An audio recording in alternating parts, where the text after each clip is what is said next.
Good morning and welcome to the AM show here on Joy News. Glad you could join us. Now, there's something I want us to think about as Ghanaians.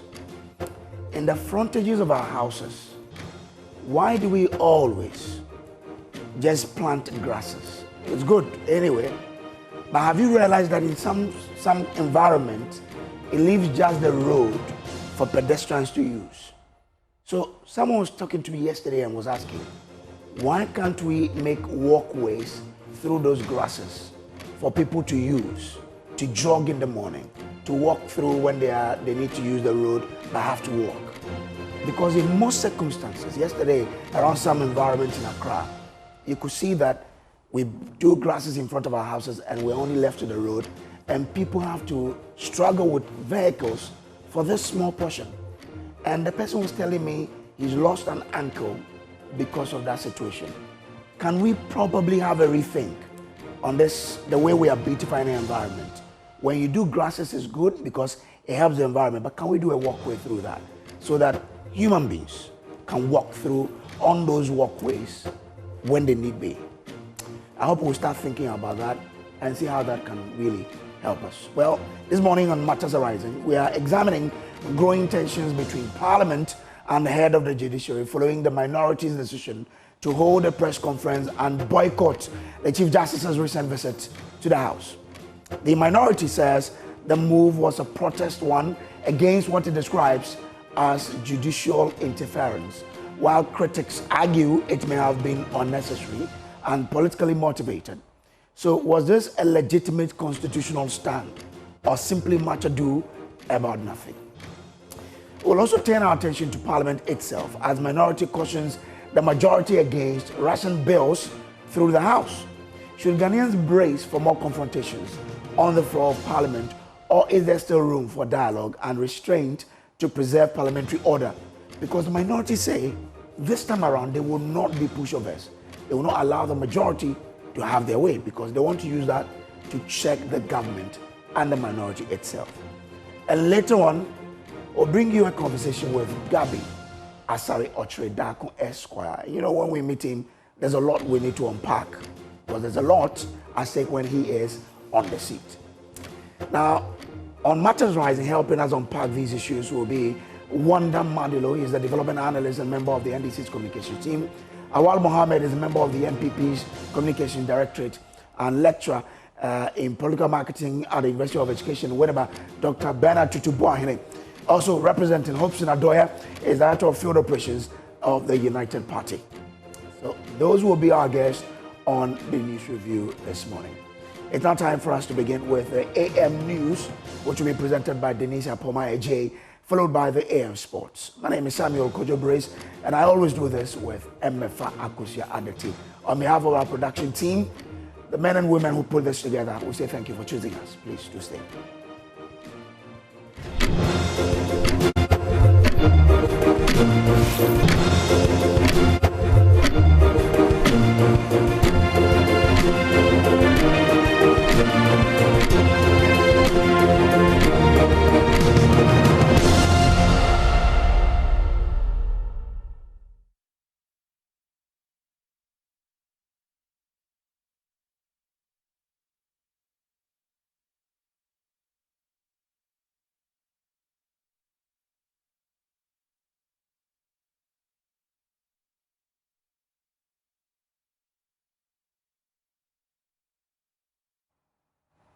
Hello, good morning and welcome aboard to AM News. My name is Denise Apoma-Ejay. We begin from Parliament, where the minority is sending a strong warning to the majority ahead of the resumption of Parliament, indicating that they will not allow government to rush any bill through the House under certificate of urgency.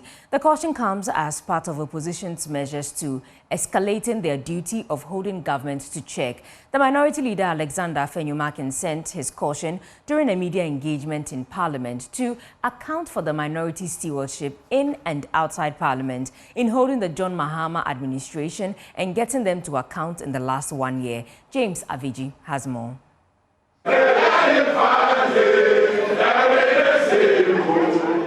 The minority's latest engagement to account for their stewardship in holding the John Mahama government to check in the last year featured their verdict on key issues both in and out of Parliament.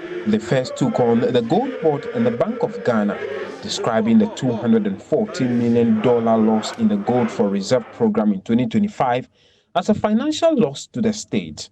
Let me remind the Central Bank that His Lordship, Justice Afre of blessed memory, in the Salome case, laid down the ground rules, especially the true definition of causing financial loss. The Central Bank must not forget this. What is happening amount to a financial loss to the state. We also want to say that we filed a motion in Parliament. We have become aware that the Speaker has admitted a motion which would allow for broader engagement and consultation on this matter. We urge the various stakeholders in this Gold for Oil Reserve to open up, to hear our views, so that together we can move this country forward. On their work in Parliament, the minority maintained that the majority's position against the anti-gay matters and the push for the anti-LGBTQI bill in 2024 was deceitful, as they failed to push the bill through 1 year after assuming power. We hold the view that the NDC used the anti-LGBT law only for power. And now that they are facing the reality, they want to find a way of running away from it. We will insist that they act by their own principle. The minority leader warned that his side will not tolerate any more move to rush other bills through the House under certificate of urgency. A rubber stamp parliament where everything comes under certificate of urgency. Yes. They should be ready to beat us in the chamber. We will resist with all the energy in us. No more certificate of urgency. They also boycott a scheduled meeting between Chief Justice Paul Bafo-Boni and Parliament leadership. This is their reason. Is he on a thank you tour?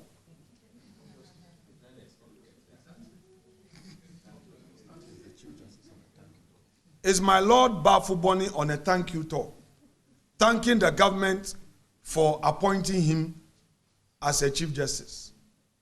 And we hear today he is coming to Parliament.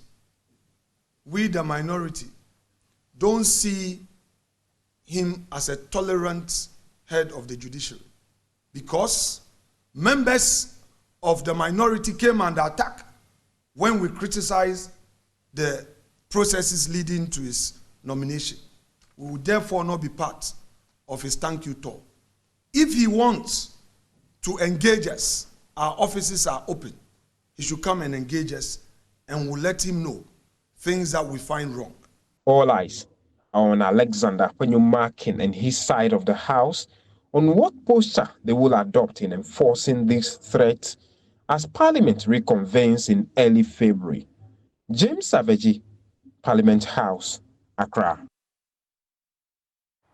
And from Parliament, let me take you to the Central Region, where residents of Cape Coast are set to enjoy improved nighttime visibility and enhanced security following the donation of 400 bulbs by the Member of Parliament for the constituency, George Kweku Ricketts-Hagan, to support the maintenance of streetlights across the constituency. The MB explained that the initiative is aimed at directly benefiting residents and forms part of his commitment to serving his constituents.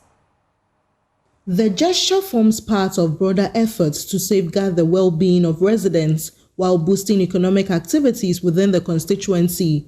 Receiving the 400 bulbs on behalf of the Metropolitan Assembly, the Metropolitan Chief Executive of Cape Coast, George Justice Arthur, commended the MP for the initiative while cautioning residents against tampering with streetlight installations. We thank Honorable George Kweku Ricketts-Hagan for such a wonderful gesture.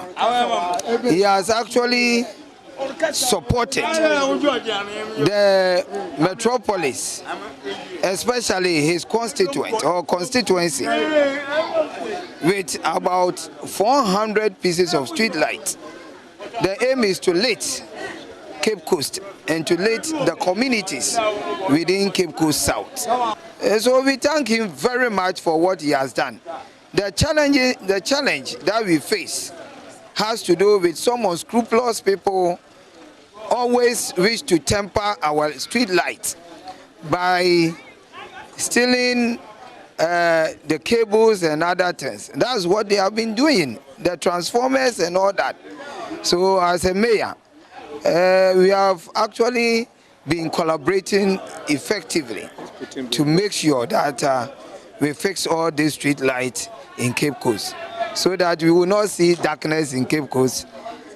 In the coming days, Cape Coast will see light. The MP for Cape Coast South, George Kweku Ricketts-Hagan, reiterated the warning, emphasizing that the initiative is for the benefit of the people. If the light is given to them, they must make sure that all the lights are mounted and that the mayor is setting up a team of monitoring team to be able to go around and make sure that all the lights that we give to people, they can account for it in where they put on the light. More will come, but when you are given a little and you do well with it, then more shall be added. The donation was followed up with a visit to the Ebusua Dwarfs Football Club, where the MP motivated the team to become Premier League worthy. I know that football is an industry, and Cape Coast industry of football has gone down.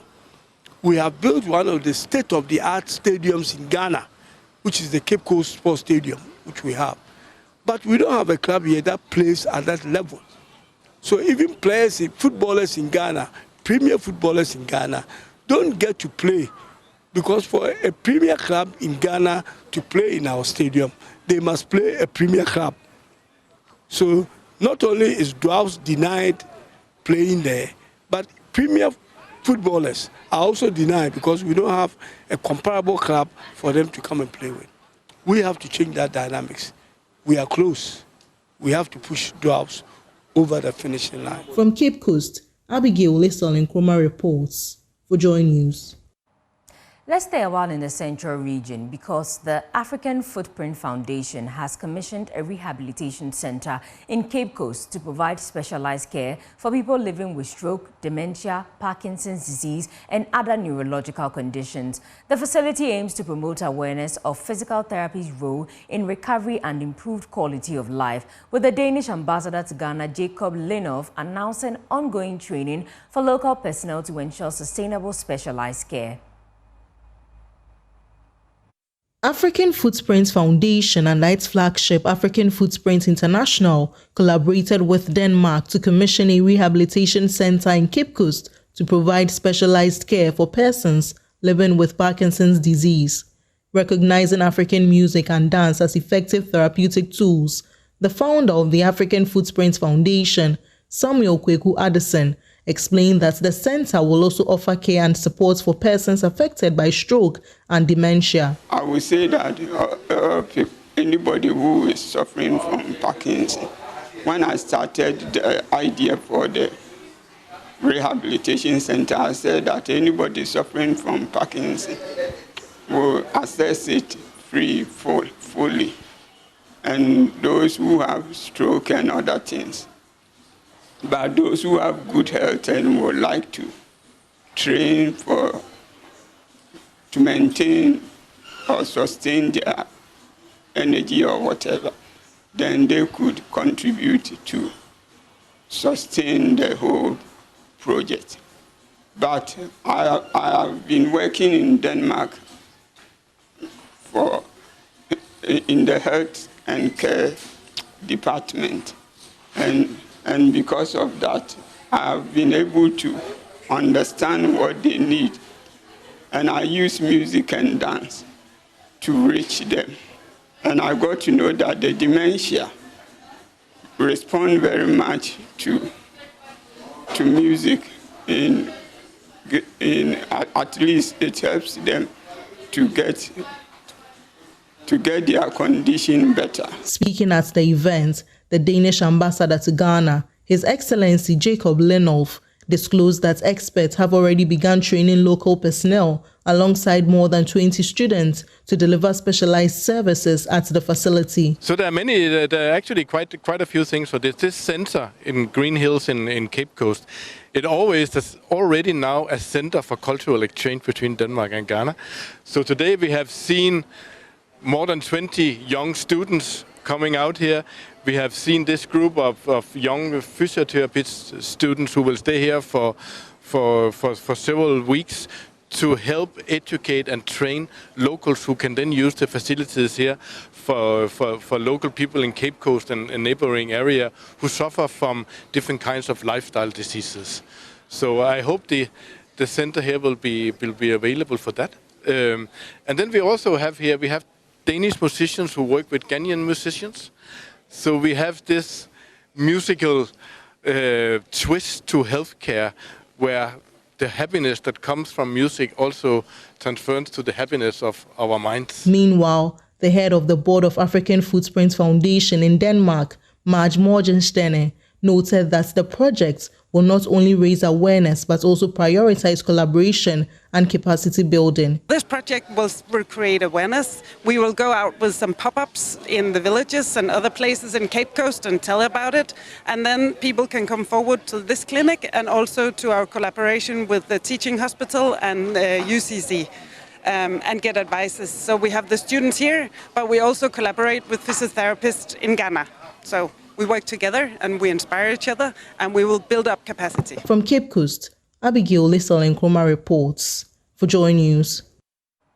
From the Central region, let me take you to the Ashanti region. Residents of Ejiso have welcomed a new ECG stakeholder WhatsApp platform that has improved fault reporting and response. ECG officials say the platform, involving over 600 stakeholders, has helped cut outages by half, improving power stability as other parts of the region continue to experience intermittent blackouts lasting for up to 5 hours. The Ejiso ECG district is one of the largest operational areas as it serves several communities in at least 4 districts in the Ashanti region. The increasing number of customers and demand for stable power required an innovative approach to meet demands. Stakeholders, including assembly members, security agencies, educational institutions and others, are on the ECG WhatsApp platform. Complaints of faults with a waiting time of less than 5 minutes are dealt with by a standby team of engineers. Stakeholders platform at Abankro Macho Junction. District engineer at the Ejiso ECG, Sylvester Kwame Afedo, tells Joy News over 600 stakeholders are engaged on a regular basis, improving efficiency. In the beginning, we started with assembly members. So we realized that we need to expand it or let others come on board. So if you are a customer of Ejiso District ECG and you report a fault, we pick your number, we called you, we will tell you that we have this platform, we will add you to it. So you could see that almost all the institutional heads are on it. Police head, even all the SHS around Ejiso District heads are on it. MCE, the current and the past one, they are all on it. We have anybody who come to our office to report a fault, we add you to it. The daily engagements, which allow customers to report faults either through writing or voice notes, have helped reduce outages by more than half. It has also improved supply and customer satisfaction. It has really helped us in reducing our outage duration. Before the platform was created, when you look at our outage statistics at the end of the week and at the end of the month, the outage duration was quite high. But after creating the platform, has reduced our outage duration for more than half. So if you don't even have our number, you quickly report to the assembly member, report. So it make our work so efficient. It make us have quick access to the problem within the district and attend to the customers as easy as possible. It makes it so efficient.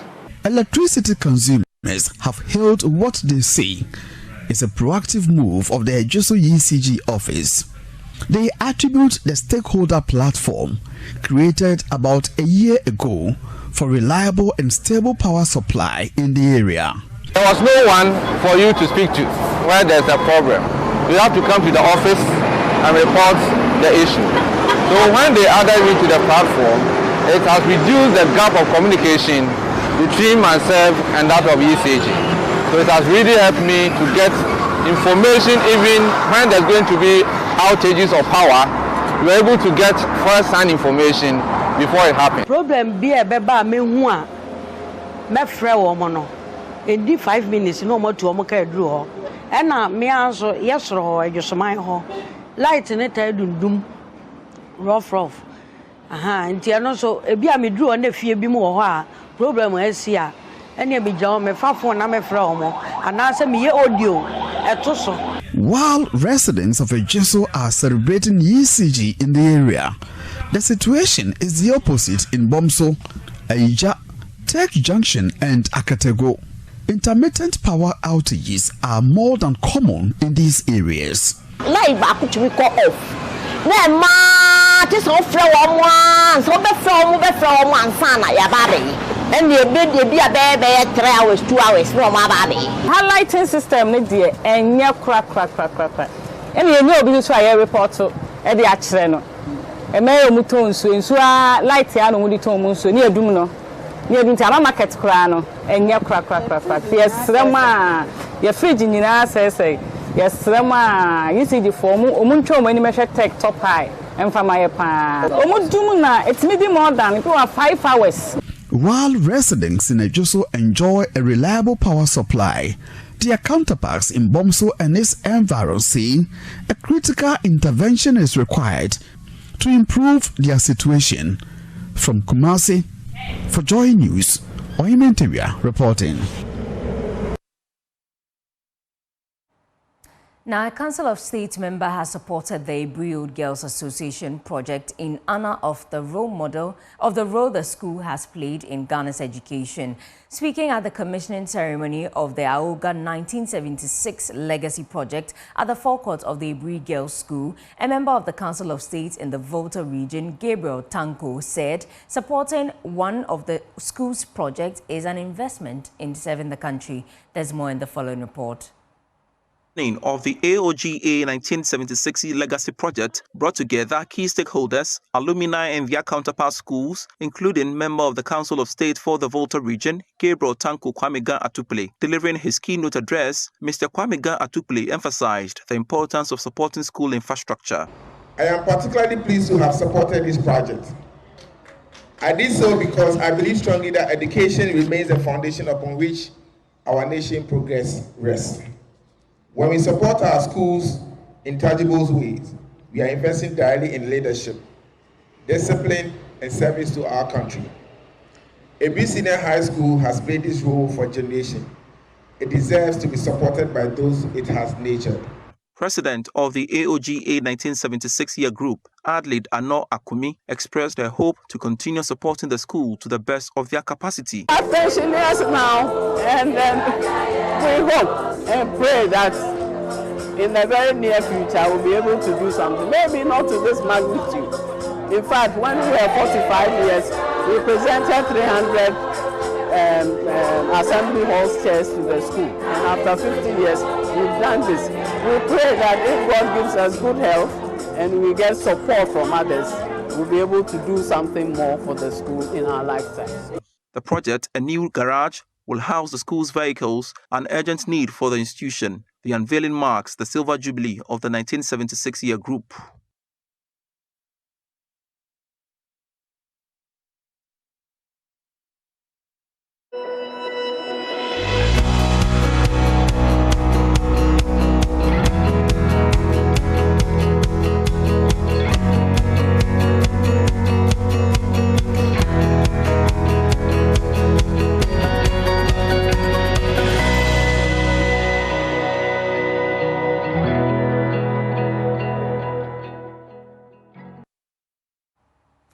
now time for some business news, but first, let's check out how the cedi is trading against other major currencies.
And to our first story, a senior lecturer at the University of Professional Studies, Accra, UPSA, Dr. Eric Boakye-Yadom, is urging government to capitalize on the current high gold prices, which has hit a historic $5,000 an ounce, to strengthen the Ghanaian cedi and boost the economy. According to him, Ghana has a unique opportunity to leverage this strategic resource to bolster its gold reserves and economic stability. He spoke to Joy Business. The continuous upward movement in gold prices, I think that it will help us to be able to improve on our reserve and also have substantive reserve to support the Ghana cedi. We should also be mindful that there has been some sort of an inverse relationship. If we look at the trajectory or the relationship between gold prices and the dollar, anytime gold is doing well in the international market, it means that the local economy in US, they are generally not doing well in the US, and the US dollar will be at the downside. You know, when things turn and the US dollar tends to do better as compared to gold, that means that people are saving more, or countries are saving more in the dollar. It also have its negative effect. You know, so we just have to be able to invest in strategic positions at the time that gold prices are good. We should also be mindful that if the gold price goes up relative to our other commodities like cocoa that we have depended on for some time, it makes the cedi improve against the dollar. And the Bank of Ghana has reiterated its strong commitment to ensuring that the country fully harnesses the benefits of open banking as part of efforts to deepen financial inclusion and drive innovation within the financial sector. Speaking at an event on virtual assets and open banking, Second Deputy Governor of the Bank of Ghana, Matilda Asante-Asiedu, said open banking presents a major opportunity to transform Ghana's financial ecosystem. Open banking will not succeed only as a regulatory project, because it's not just about regulation. It must be a movement, an ecosystem movement. So let me close with a call, a few words. To the banks, open banking is not a threat. I believe it's a growth opportunity. To the fintechs and developers, build solutions that are scalable, secure, and customer-centric. To ecosystem partners, help shape standards that actually work for Ghana. At the Bank of Ghana, we are fully committed to the process and to working with all the stakeholders to unlock the full potential of open banking.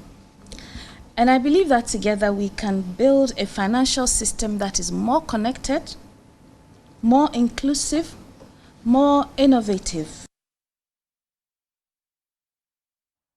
And that's it for business. That's it for AM News. For more news, please log on to myjoyonline.com. But we're wrapping up with the commodities market, and sports will come next.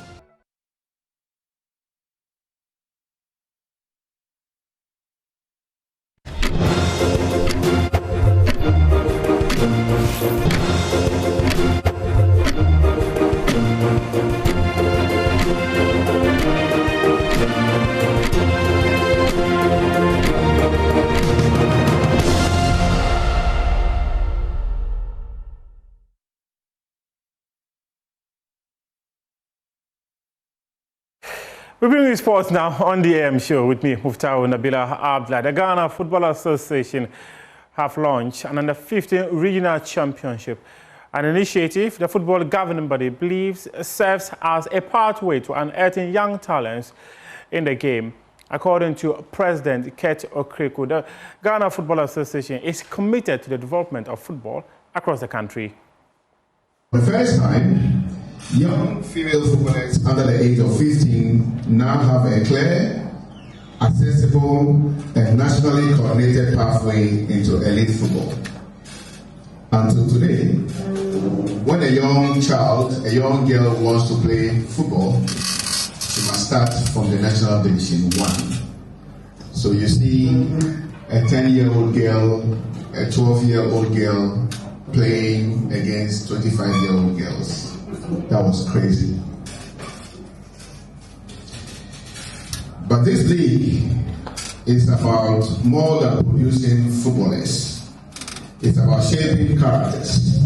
It's about instilling discipline, teamwork, confidence, and excellence.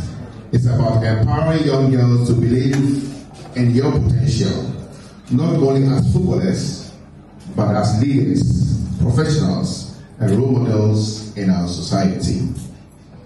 Our investment in women's football is already yielding results. From the revitalization of domestic women's competitions to the improved structures around our Women's Premier League, and from youth national teams to senior level, we have seen steady and measurable progress. That progress has resulted in the resurgence and success of our senior female national team, the Black Queens, who have again risen to reclaim their place among Africa's elites through improved preparation, better welfare, and renewed sense of belief. However, sustained success at the top is impossible without strong roots at the base. That is why today's launch is so important. President Ket Okreku speaking there. Now let's do some Ghana Premier League stories. Kumasi Asante Kotoko head coach Abdul Karim Zito says that striker Albert Amoah has added value to himself despite his stint with Libyan club outside Al Ahly Benghazi just been a brief one. According to him, the experience of the Porcupine shows that he's come back to the club with so much quality that will contribute to the success of Kotoko. The attitude change, and when you go to play professional, certain things will force you to change your attitude. That is money. If you don't do it, they will reduce it. You understand me? When money is pushed into the game, everybody will be switching off. Because without it, what they normally do there is they deduct money because they need to pay you more. So the approach he came with was quite different, even though in the same manner we all know. It has added value to his football game now. Very, he's not complaining, he's going here and there. He asks for direction, the way I want him to play. So these are what he learned outside, that even here, we give them the instruction, do this, don't do that, do this, don't do that. That's this. So basically, the money is the main difference between us. Even you who standing there, if I give you money plenty, you will change your attitude. You see, when I say you change, it doesn't mean you have no attitude. But you will take it upwards than before. Because the morning, maybe you go to work 7 o'clock and you start work at 7:15. You can go to 6 o'clock because you don't want anything to happen. It doesn't mean you are. So when I said this, in professionalism, attitude is first. With attitude, you can do everything. The training, the listening to your coach, and everything is attitude. You understand me? So if I say the attitude change, even here, he has the attitude, but it has been added to what he left with us. Okay. I'm doing my best and I'm still fighting to do it. I will never give up until it's over. You understand me? With this, we have 7 points. Okay, anything can happen. It's 2 games plus. So we still are fighting towards the objective. And then the FA2 is there.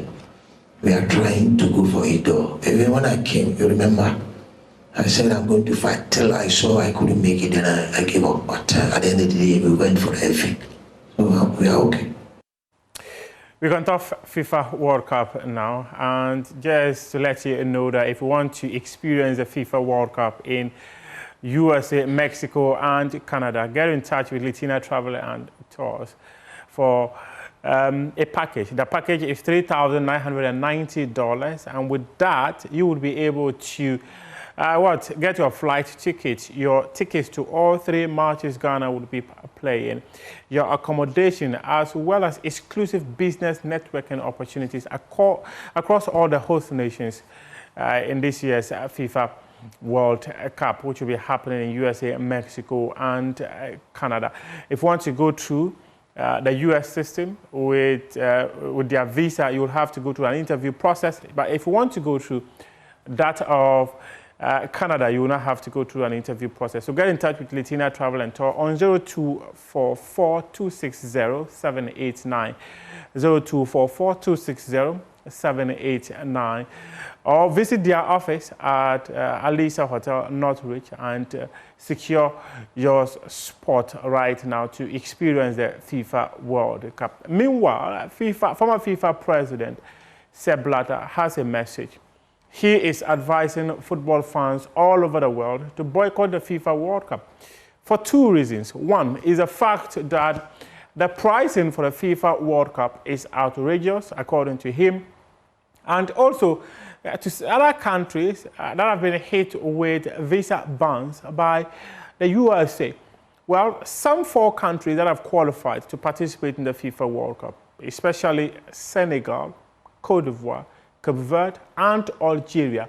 These countries, fans would have to pay a bond of $15,000 before they are granted visa. And in fact, if you pay that money, there's no guarantee that you will be given the visa to go and support your national team at the FIFA World Cup. Some other countries, including Ghana, have had some issues in relation to visa with the USA, which came into effect on January 21. So former FIFA president Sepp Blatter is advising all football fans all over the world to boycott the tournament because of some of the actions that have been taken by FIFA and some of the host nations.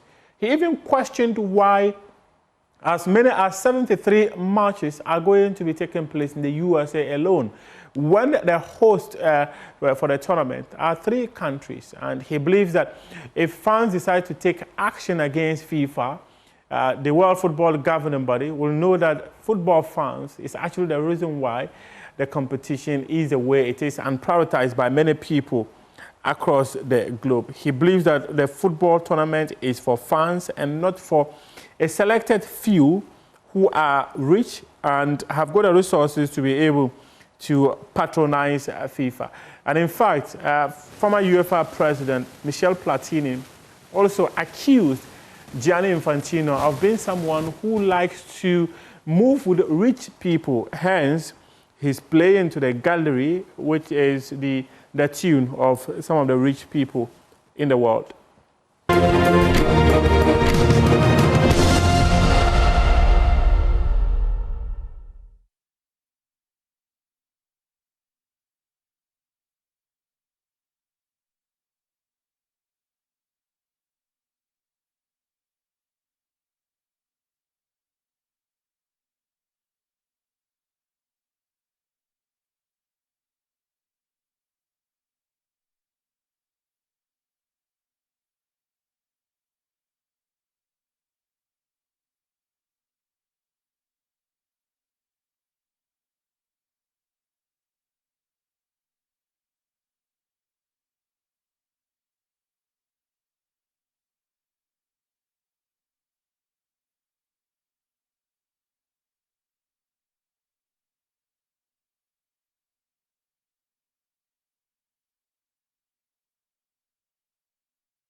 Welcome back to the AM show. Now, the Tano River, once the sacred pulsing heart of Techiman, has been reduced to a desolate scar of cracked mud and waste, a crisis that is flooding homes, spreading disease, and severing a community from its heritage. In this exclusive Joy News documentary narrated by Anna Sabet, we trace how unchecked urbanization and the brutal whip of climate change conspired to kill a lifeline, and witnessed the defiant spark of hope as a band of young volunteers, the City Boys, wage a gritty, hands-on war to bring their river back from the brink.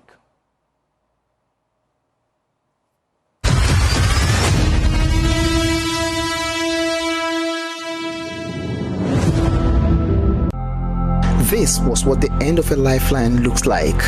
Once this river carved stories into this land, it carried canoes, quenched thirst, and cradled life. Its name was whispered with respect, Tano. Today, it is a whisper of what was, a ghost of itself. I am Anna Sabit, and in the next few minutes, we will follow this river's trail from its sacred source to its shameful end to answer one urgent question. How did Techiman's beaten heart become its open wound? And is there any pulse of life left to save? It's sad to see the state of the Tano River now. When we were young, the Tano River was revered, and going to the river was very beautiful, and it was very nice going near the place. You know, Tano River has different types of fishes. They were colored, so everybody wanted to go and see them. But now, the river is no more there. I think the river is now a gutter.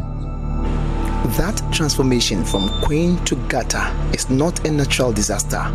It is a human-made crisis, and its consequences are being felt most by those who depend on the river for their very survival.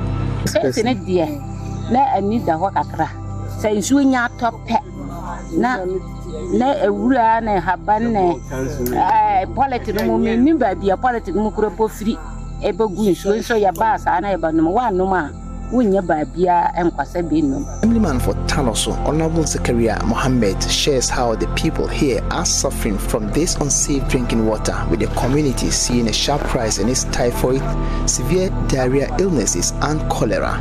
About 3 or 4 years ago, Tanoso and its environment recorded the highest cholera outbreak during the rainy season, simply because we were resorting to the rivers, whereby when it rains, the erosion carries dirty items, indiscriminate defecation into these rivers, and this river serves as a source of water for our community members. You can imagine, health-wise, it's not the best. Area head of the Environmental Protection Agency, Osman Young, shares some key contributors to the current situation. We are standing here on the banks of the Tano River in Techiman, but we can also see clearly that the Tano, which used to be a major river, and then taking its source from this part of the country, now is reduced to something like a seasonal stream, which is not the best. This is due to number one, encroachment from urbanization. So if you just look ahead here, about 30 meters away from where I'm currently standing, there are a lot of houses which have encroached the riparian buffer that protects the Tano River. And so once people cut the native trees and clear the vegetation, they open up the soil surface to the harsh environmental or weather conditions.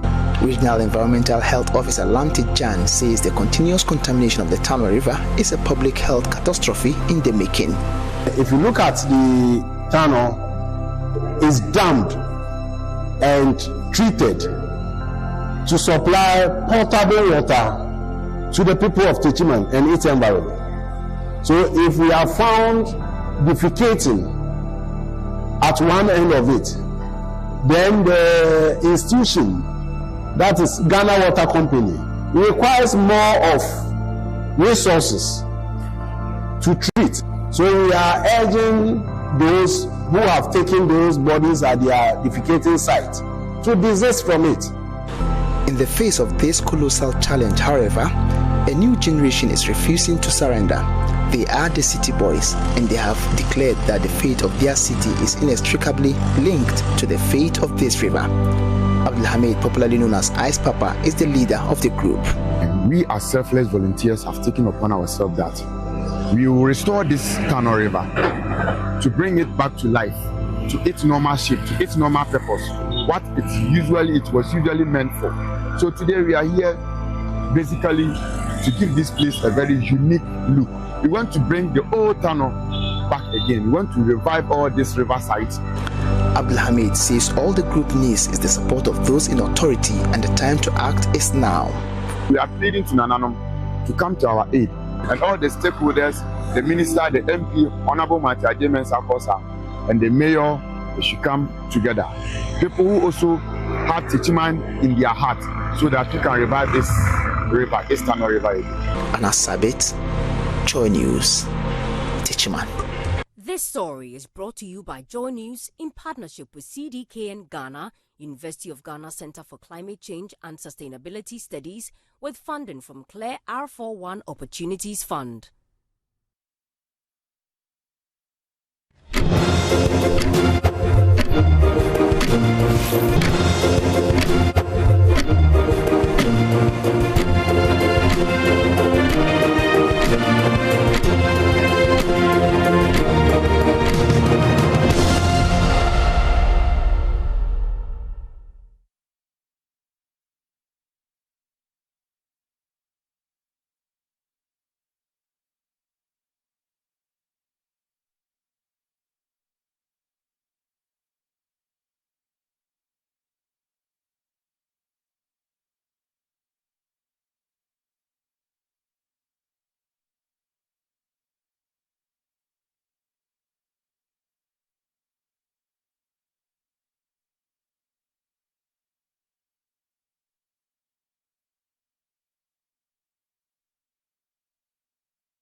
Hello there. Thank you for staying with us. Apologies for that. So we're just about reviewing the news. We'll start with the matters arising, but the Hunter Pele is by the board and will run us through the papers quickly.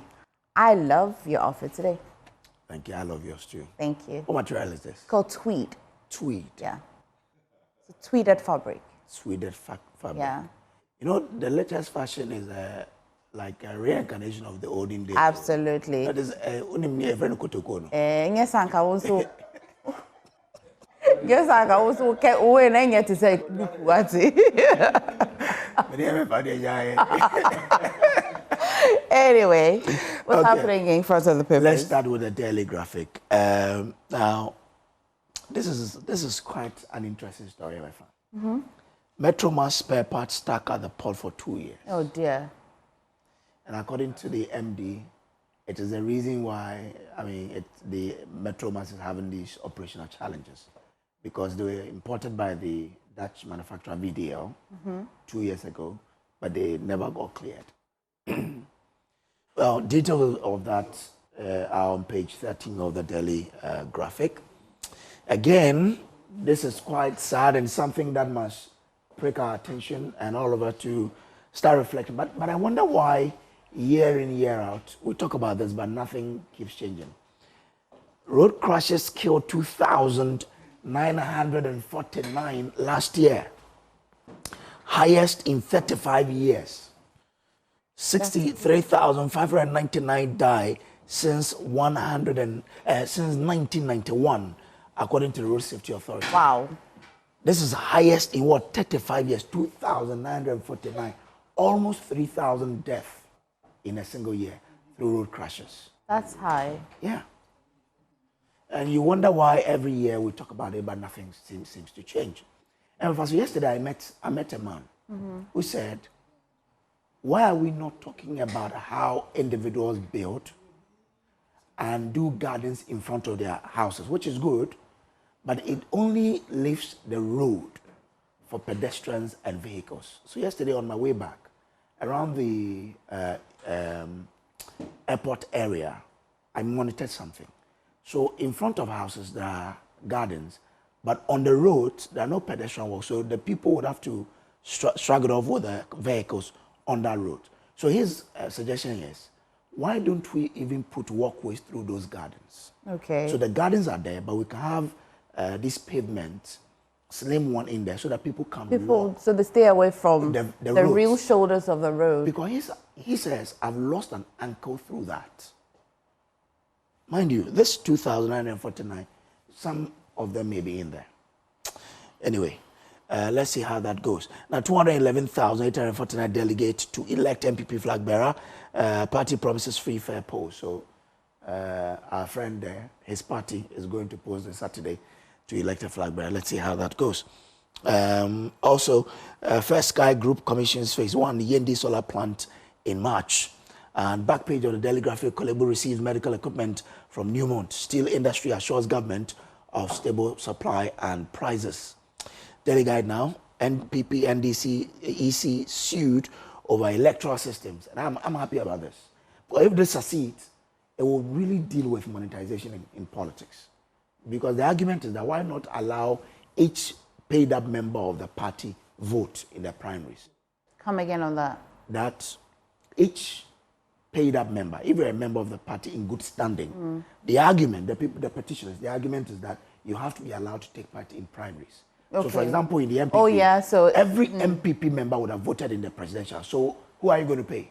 Those 1,000 cities and whatever. This argument has been advanced for a while now. Now they've gone to court. They go to court, too. And I pray it succeeds, because it has a lot of implications on the future of Ghanaian politics. Fixed failures in oil palm sector. Kwabremeni is a president of one of the associations in the sector. NDC flag bearer contest. Nana Jane picks Haruna. And who is making this allegation? Afeyo Marking, the minority leader. It's interesting. What an irony. Yeah. So get details of the story on page 3 of the paper. Because Haruna seems to also think that the vice president will do a good job. Well, what's an irony? Yeah, But proceed. So I'll tell you backstage. I won't say it on air so that people I'll tell you backstage why I feel it will be good for Haruna to have Jane as a flag bearer and he as a running mate. The man is looking at me. It is his party. Let's see how it goes. Daddy Lumba estate case. Kumasi High Court strikes out application. Oh dear. Abu Trika discharged, rearrested. Oh. our guy. Okay, the Chronicle. NDC used anti-gay bill to win power, but they are now running away from it, Afeomakin says. Afeomakin says they won't let the majority rest in the House this year. So I guess this is the beginning of what is to come. Like he said, I'll say, Mube Peppa. Okay, IGP, the turnaround tiger. So you can read that as well. Confidence in economy restored as government raises 12.78 billion cedis at T-bill auction. Okay, at the back of it, 2026 WAFCON Black Queens must guard against complacency. Evelyn Asare and Inaki Williams opens up on Athletic Bilbao's tough season. His attitude has changed. Karim Zito hails Albert Amwe's return to Kotoko, and I hope that we can win the league. UN Fatao to work under new manager as Leicester dismisses their manager. What's the name? Okay, I'll leave it. I can't pronounce it. Okay, let's see. The new finder, multiple factors drove cities 40% appreciation, according to an analyst. Enforcement trust key to improving tax compliance in Ghana, according to an expert. And Deloitte predicts 5.9% growth rate for Ghana in 2026. Okay, Ghana cedi best performing currency in Africa for 2025. Good news there. The overseer, GRA seeks support to strengthen Ghana's border security. First batch of Ghanaian health professionals deployed abroad. And I'm told they are going to Barbuda and Antigua. So let's see how that particular one also goes. This is good news, of course. Government to sustain accountability series. Kwachio Fosu says, and I'm sure it's from your interaction you had with him. Institute for Energy Security calls for strict enforcement of MPA price floor and price uniformity policies. Okay, so that's all in papers. Let's do myjournal.com and then we can bounce off. I'm ready for either outcome. Kwabena Ejapon shrugs off polls ahead of MPP contest. And this man has been praised by a lot of MPP people ahead of the primaries, that he is a true and proper party person, if you look at his conduct towards the primaries. Joy FM personalities gear up for big workout 2026 at University of Ghana Stadium. So let's get ready for that one. Go there and get details of that. Kwabena Ejapon says, I am an eternal optimist. He says ahead of the MPP primaries. Okay. Fire sweeps. Yeah, that's barely 24 hours after the Sofo line fire. Fire sweeps through Anwuna Market in Kumasi, barely 24 hours after similar incident at Sofo line. What's really happening? I don't know. My goodness. I don't know. Sometimes too, these investigations are not made public for us to know whether they were arsons or what really caused it, and we can learn from it.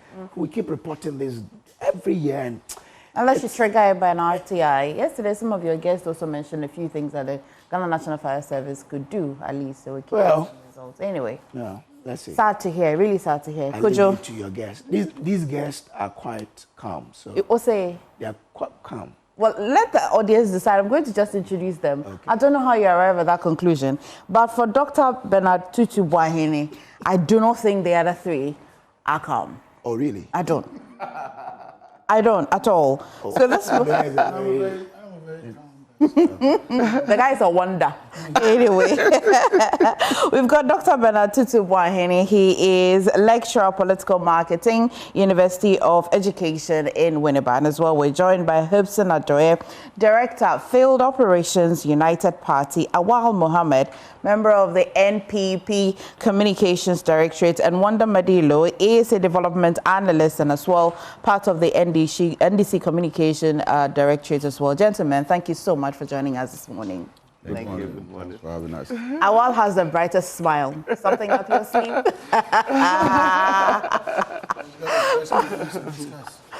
He's got what? He's got a press conference today. He does, and even beyond that press conference. Awal is happy because the street has forgiven him. We thank you so much. SM fans, we thank you so much for I think the truth is that Awal is winning. Awal is winning, eh? Yeah. Okay, Awal. Awal is winning Saturday. Thank you so much. And no, he's not contesting on Saturday. Oh, he's winning on Saturday. Is he? Yes. Okay. Saturday is 50-50. will win, so definitely. Saturday is 50-50. Well, global info analytics. Okay, but we'll come to that. It's 50-50. We'll come to that. Awal has won. Just to use this opportunity to really render an unqualified apology to Shatta Wale fans across the world, because the number of messages I got. I came here in the heat of the debate. Yes, I used the word, which I think I have to withdraw. I did that just few minutes after the show. I wrote it on my Facebook page. I went to TikTok and did a video to still render an unqualified apology. And I must single out King Shatta Wale himself for graciously accepting the apology. I posted it on my Facebook page. Then within some few minutes, he accepted it and screenshot it, put it on his Facebook page to say that indeed they have really forgiven me. So I think I will have to thank each and every one, those who called and those who encouraged me, because I got a lot of calls from all over. I am myself a Shatta Wale fan. I have mentioned it even in private and public that I don't know if there is any talented musician in this country like Shatta Wale, someone who started from 1999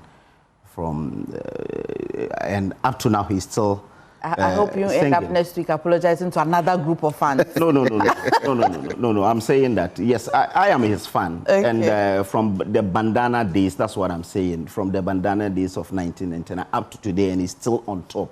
It means indeed he's talented. So I am his fan and I love his music.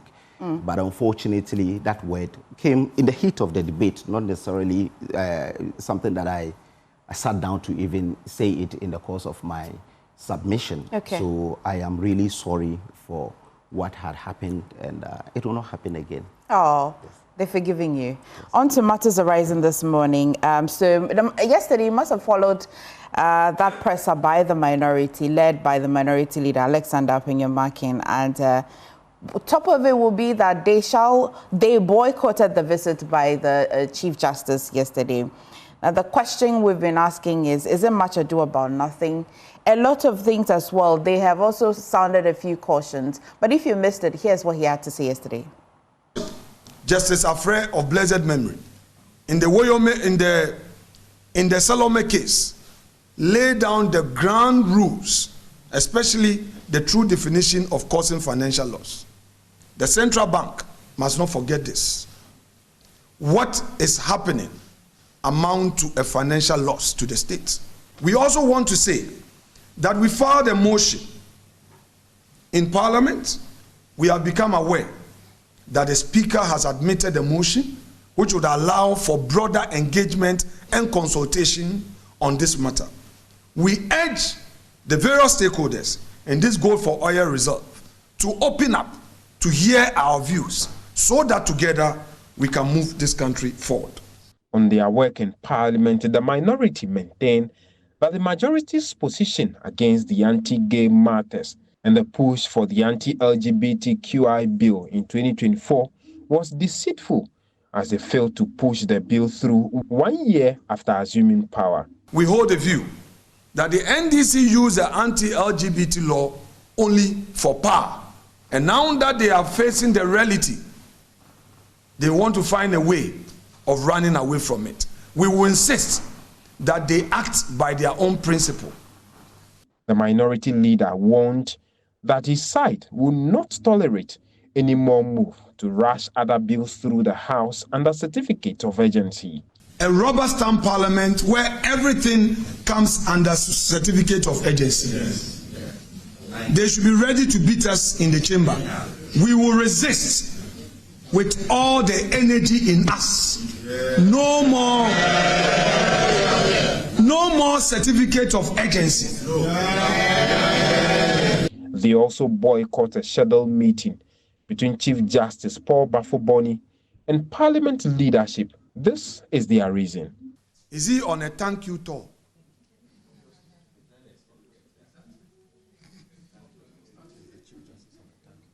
Is my Lord Bafo-Boni on a thank you tour, thanking the government for appointing him as a Chief Justice? And we hear today he is coming to Parliament we, the minority, don't see him as a tolerant head of the judiciary, because members of the minority came under attack when we criticized the processes leading to his nomination.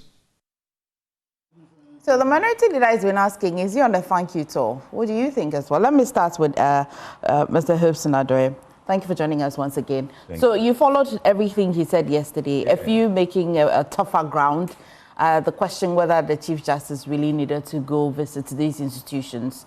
Yesterday, when we brought the news to you, we realized that the core of it would be, he said that he wanted to strengthen collaboration between these institutions. In fact, Honorable Dafiamekwa as well on Top Story yesterday mentioned critical items the Chief Justice wanted and indicated that every Chief Justice has their own style.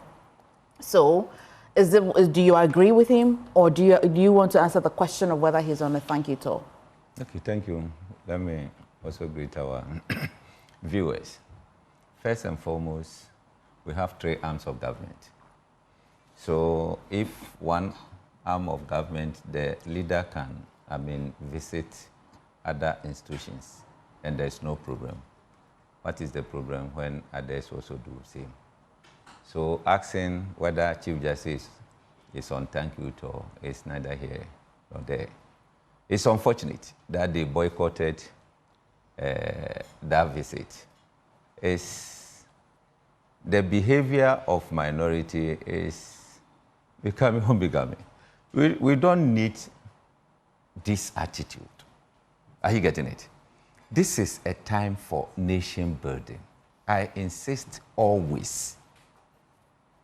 We are not yet in the political campaign period. We are building the nation. We are in the 2nd year after the last elections. So why can't you help for us to build the nation?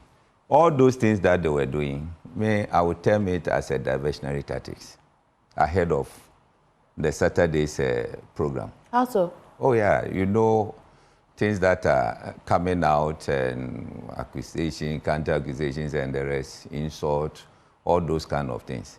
So they just want to divert attention by bringing some of these things in. How can a whole minority leader address a nation and then say that Chief Justice is coming to visit a parliament and we are not going to be part? But they have already made their stance and how they feel about the Chief Justice from day one. They didn't support his nomination. Why would they now want to have tea with him? They are not smart. Whether you like it or not, Chief Justice is Chief Justice. He is the head of Judiciary. Anything can happen to any of the minority members, and you need the support of the Chief Justice. At that time, can you approach him? Yes. You cannot. Are you getting it? Yes. Someone has been nominated. Minority will not have the opportunity to nominate who becomes the Chief Justice. It is given to the president to do that. And president says, this is the one I want. You cannot tell president that we don't need this. Are you getting it? You can vet, probe, ask as many as you can. You know, minority has been asking questions for more than 3 hours and all those kind of things. You could have sat there to do that, but you didn't. You boycotted the vetting. When they were approving him, you boycotted it. He's coming to Parliament, we say you are boycotting it. No problem. I will encourage Chief Justice to go ahead and be doing whatever he thinks it will help this country. And when they are in trouble, they come to him, you should sack them. Are you getting it? You should sack them. On his personal ground? I am saying that when, listen to me, you cannot ask how. I am saying that anytime minority needs his support, and then they come to him, you should sack them. You should call spade a spade. I am coming to you to visit you. Let us share ideas together. You say you are not prepared to see me. And when you have problem, you want to see me. I will sack you. We need not to entertain. What kind of problem do we anticipate? Would it be that they have visited him for tea, like he's also doing, or when they're seeking redress in court? Listen to me well. I say, if they have any problem and they want his intervention, and they come to him, we should sack them. Okay. The same thing I was telling I was saying it, that if I were Abrakwa, you know, they boycotted Abrakwa's vetting, his approval. They said no, they are not going to approve him, this and that. But you know, when their passport expires, they run to Abrakwa, do it for us. When they need a visa to travel, they go to Abrakwa, do it for us. There are only certain state institutions. Pardon me? There are certain state institutions, right? Which MP will even need visa to travel? You say what? They use service passport already, so they need visa from Okujeto. You see, you don't even know how the system works. You don't even know. If you have service passport, does it mean you can use service passport to travel to America without a visa? And if wait. That they will not deny visa. Wait. Why would they? Maybe you don't know maybe you don't know the system. They will not be denied. Wait. Maybe you don't know the system. Even if you want to renew, it will go through the minister for the approval. Are you getting it? If you want to travel, the minister will give approval that you add a note verbal to their application so that you don't go and queue. Then they will do it for you. But is that not due you because you're a member of parliament? So if you say... Would it be a favor? Look, Emeva, if I come here, I say, I don't want you as a host. I don't recognize you as a host. And I sit here. Will you ask me a question? I'll have to recognize you as a yes. I have to recognize you. Are you getting it? It will be editorial, though. Anyway, let me. Minority should be, straightforward with Ghanaians. And all these things, Ghanaians should be watching. Okay. You see, the 87, if they are not careful, they will be reduced to somewhere 35. Hey, that's serious. Stay with me. Doc, please, let me come to the politicians. I want to hear them. Then I'll come to you finally. Well, I saw that you couldn't wait to note your points. Yes, thank you so much. And I think, yes, so thank you so much. And I think the boycott of the meeting is inconsistent with our position already, that indeed his appointment did not pass through due process. There were pending cases in court and the cases are still there. We do not see the need for a haste in the appointment of the Chief Justice. He was acting all right. He could have remained acting until the cases are exhausted. Justice Sokono is still in court. So if we attend to a meeting that he has come, I think it will be inconsistent with our position. And that is one of the reasons we decided to really boycott again. You see, in any democracy, if you have the judiciary, the legislature, and the executive are really working together as friends, it is problematic because the concept of checks and balances will not really be realized. And in a democracy, if there are no checks and balances, then there is a problem. And that's the reason that we are apprehensive that indeed if he is going through and is doing thank you tour, then it's even dangerous for our democracy. Because you see, yes, he visited the vice president. They had a closed door meeting. Before openly people got to know, he came out for people to see that indeed he was there.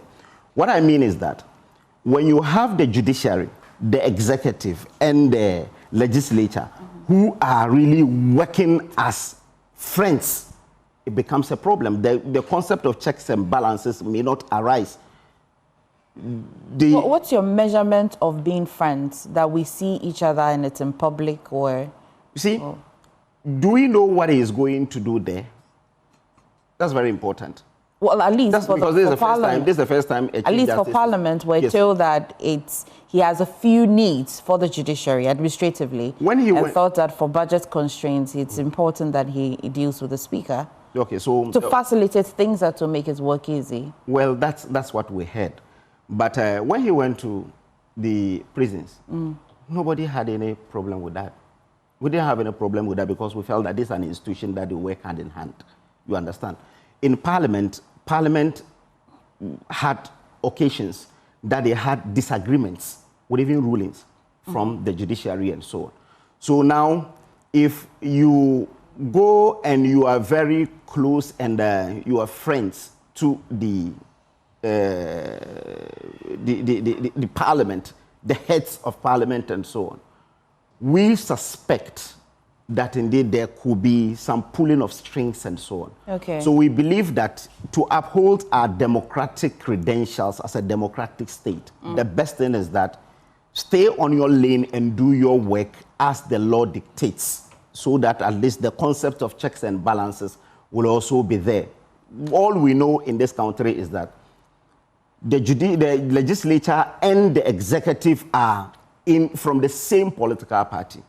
And that's the reason we needed a truly independent judiciary, so that they will be able to check these two institutions, so that the ultimate beneficiary will be the Ghanaian. Okay, I'm moving to wonder, but quickly, if the minority didn't have a challenge with this particular Chief Justice, and it was another Chief Justice doing this supposed thank you tour, would there be a challenge?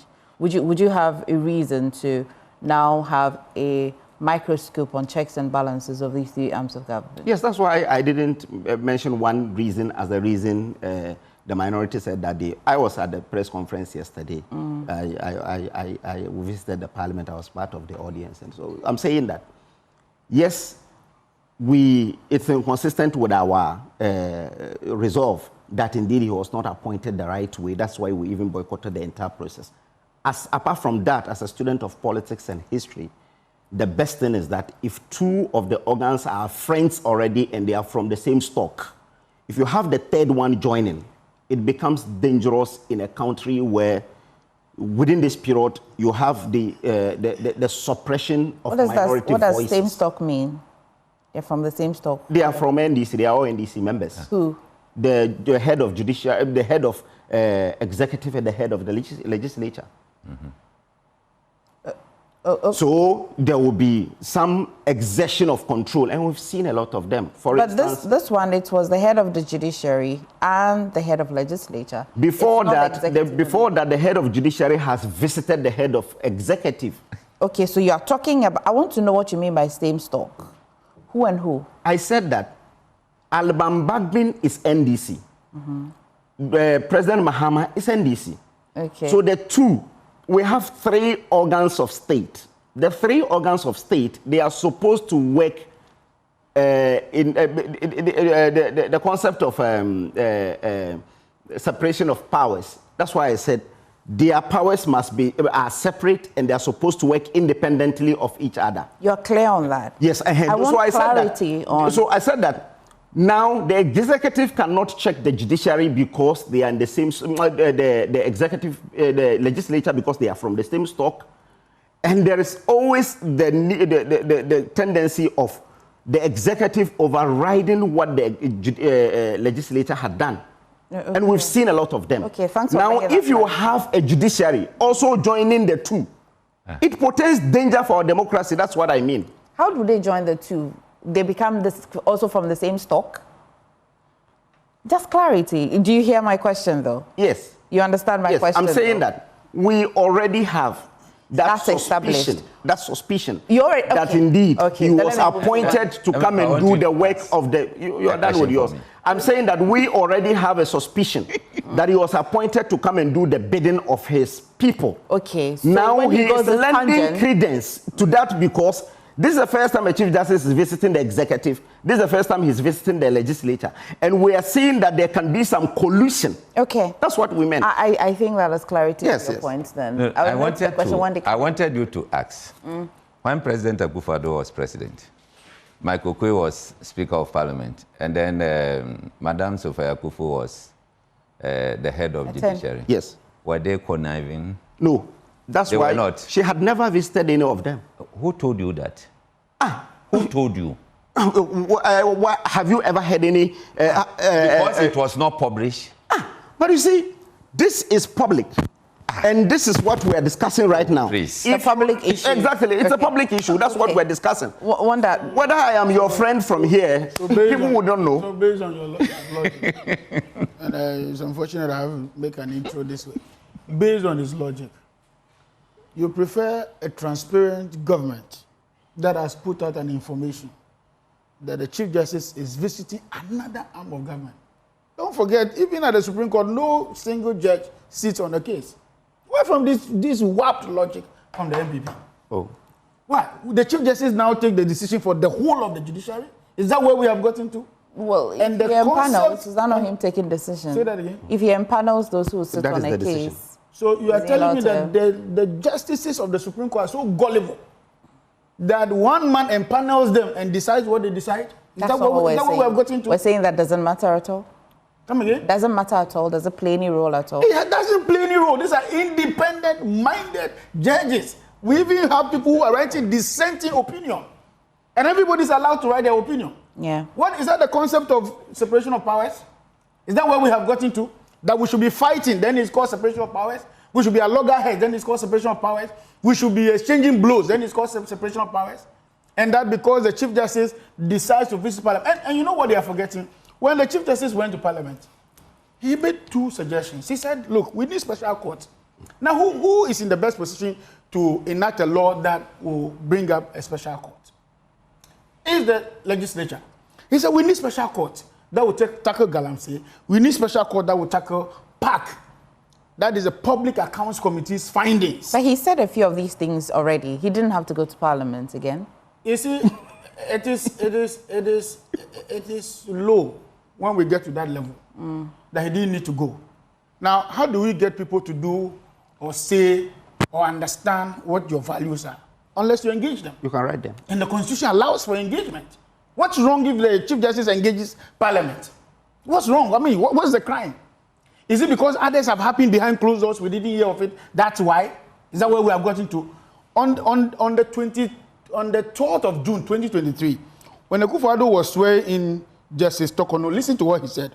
He said, I want to assure Chief Justice Gertrude Tokono that I will be a dependable and trustworthy partner of the judiciary so that the executive and the judiciary can work together in the spirit of mutual respect to consolidate the tenets of good governance for the benefit of the people of Ghana. He wanted to even be a dependable partner. Partner in what? Bear his logic. Please take that statement, that line again. Which one? He said, I want to assure the Chief Justice, Gertrude Tokono, I will be a dependable and trustworthy partner of the judiciary so that the executive and the judiciary can work together in the spirit of mutual respect to consolidate the tenets of good governance for the benefit of the people of Ghana. Okay. This is the president talking. When you were swearing in Justice Tokono, what kind of partnership are you talking about? What kind of development partnership are you talking about? If the current logic of the MPP holds, then it means they should have been fighting.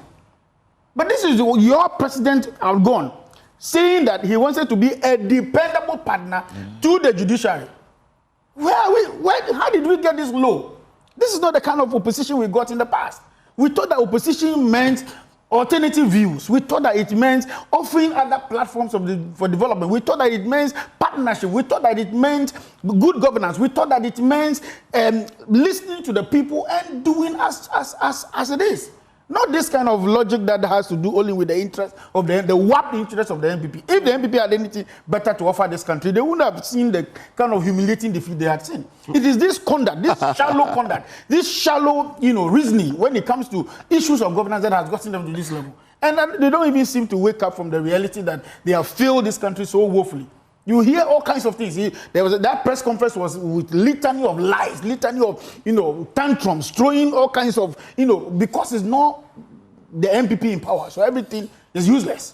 And we will not get there. Listen, they even made comments that henceforth they are going to block bills that will be passed by certificate of agency and all that. Forget it, nothing will happen. Why? Why that's an area of concern? What concern is that supposed? Because when the NDC was on power, they had concerns. By certificate of which the NDC had concerns about. Why? We had concerns, but did we stop it? Did we stop it? If you didn't, they say that they have... Go ahead and stop it. Nobody is stopping them. They don't even need to announce to you and I because we are not in Parliament. 137, they should mind their business. 137, we couldn't stop. We are talking about 80. How many? 80 what? 87. What are you now? 87. 87. Please, let's be serious in this country. The way the MPP wants this country to be governed, it won't go that way. Okay. It's the reason they failed in government. It's the reason they took this country to the doldrums. It's the reason this country has failed internationally. It's the reason why our economy was porous. It's the reason why they lost the election. And they will continue to lose elections in this country as long as they behave like ostriches. Excuse me. Doc, whilst you're responding to most of the comments that you have heard, I'd like you to address the consequences of the minority boycotting that meeting with the Chief Justice in the spirit of accountability and transparency.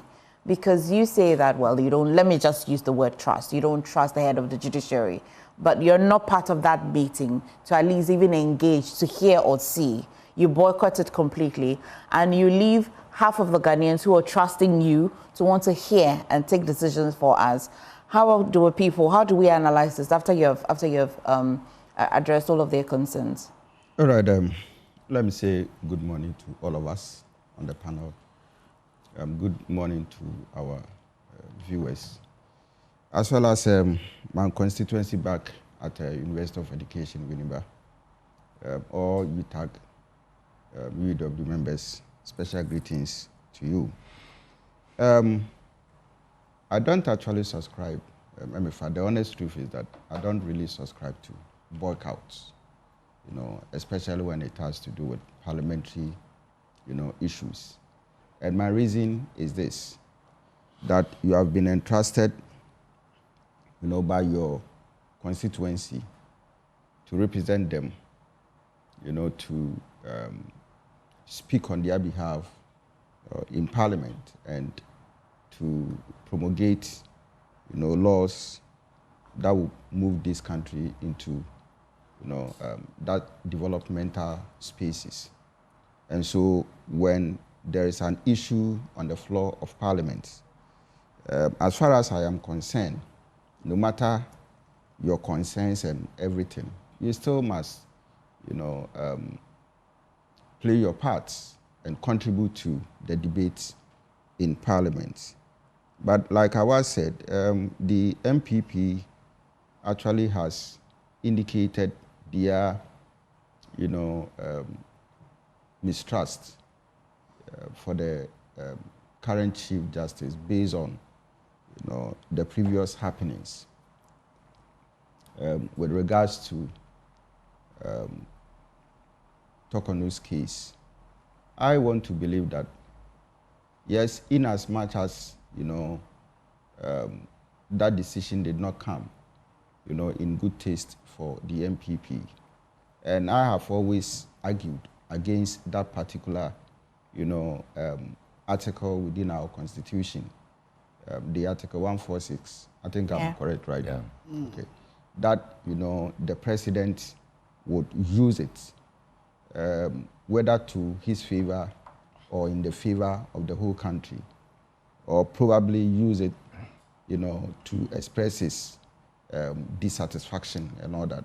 I feel that that constitution, more or less, is a bad weapon that we have in there. But that notwithstanding, it has been used. And I think that if the minority has anything to do, I think there should be that debate on the floor of Parliament to review that particular Article 146. Because if you are not careful, what is going to happen is that this same attitude that the minority is, showing, subsequently, other, minority leaders could also use, and then they would also portray that same behavior. The meaning is that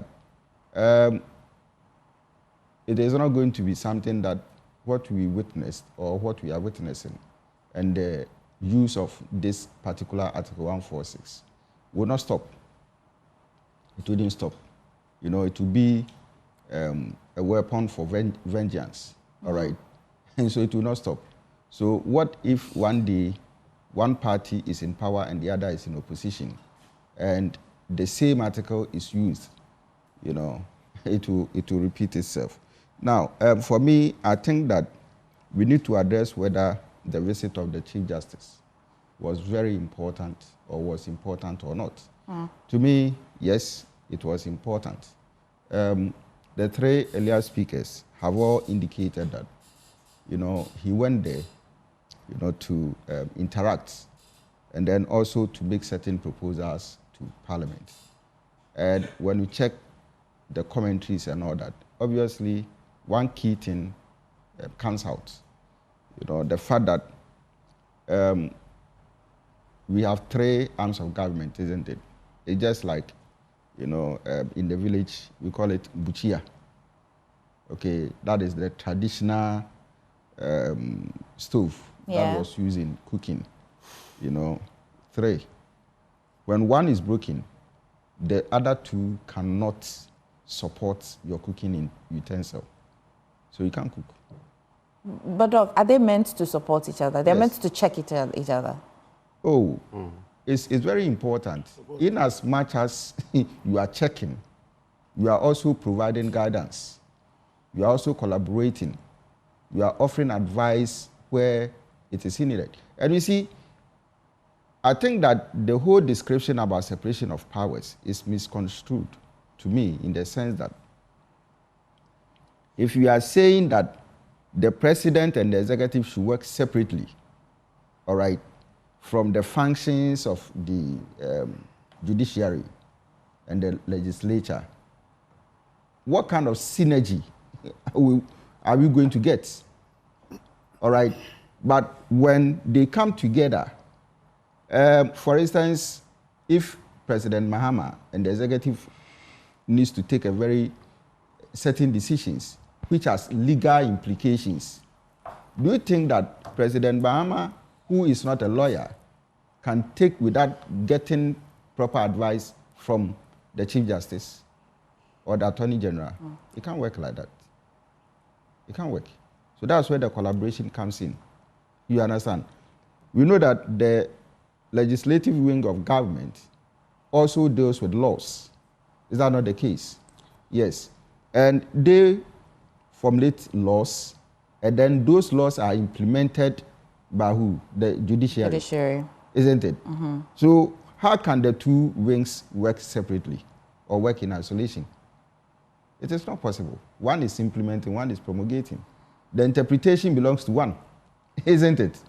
Yes. So at every point in time, the three should be working together so that Ghana can have that kind of synergistic effect rather than, playing their games separately. And then the country is the one that is going to suffer. All right. Now, I believe that when you read the commentaries, he is of the view that he needs special courts, to support the fight against galamsey, and also, to deal with financial irregularities, going on in government or whatever, whether in the public space, whether in government or whatever. But you see, for me, where I pick my points is the need for collaboration. Very important. And if he went there to seek how do you call it? The partnership of Parliament, it wasn't a mistake. All right.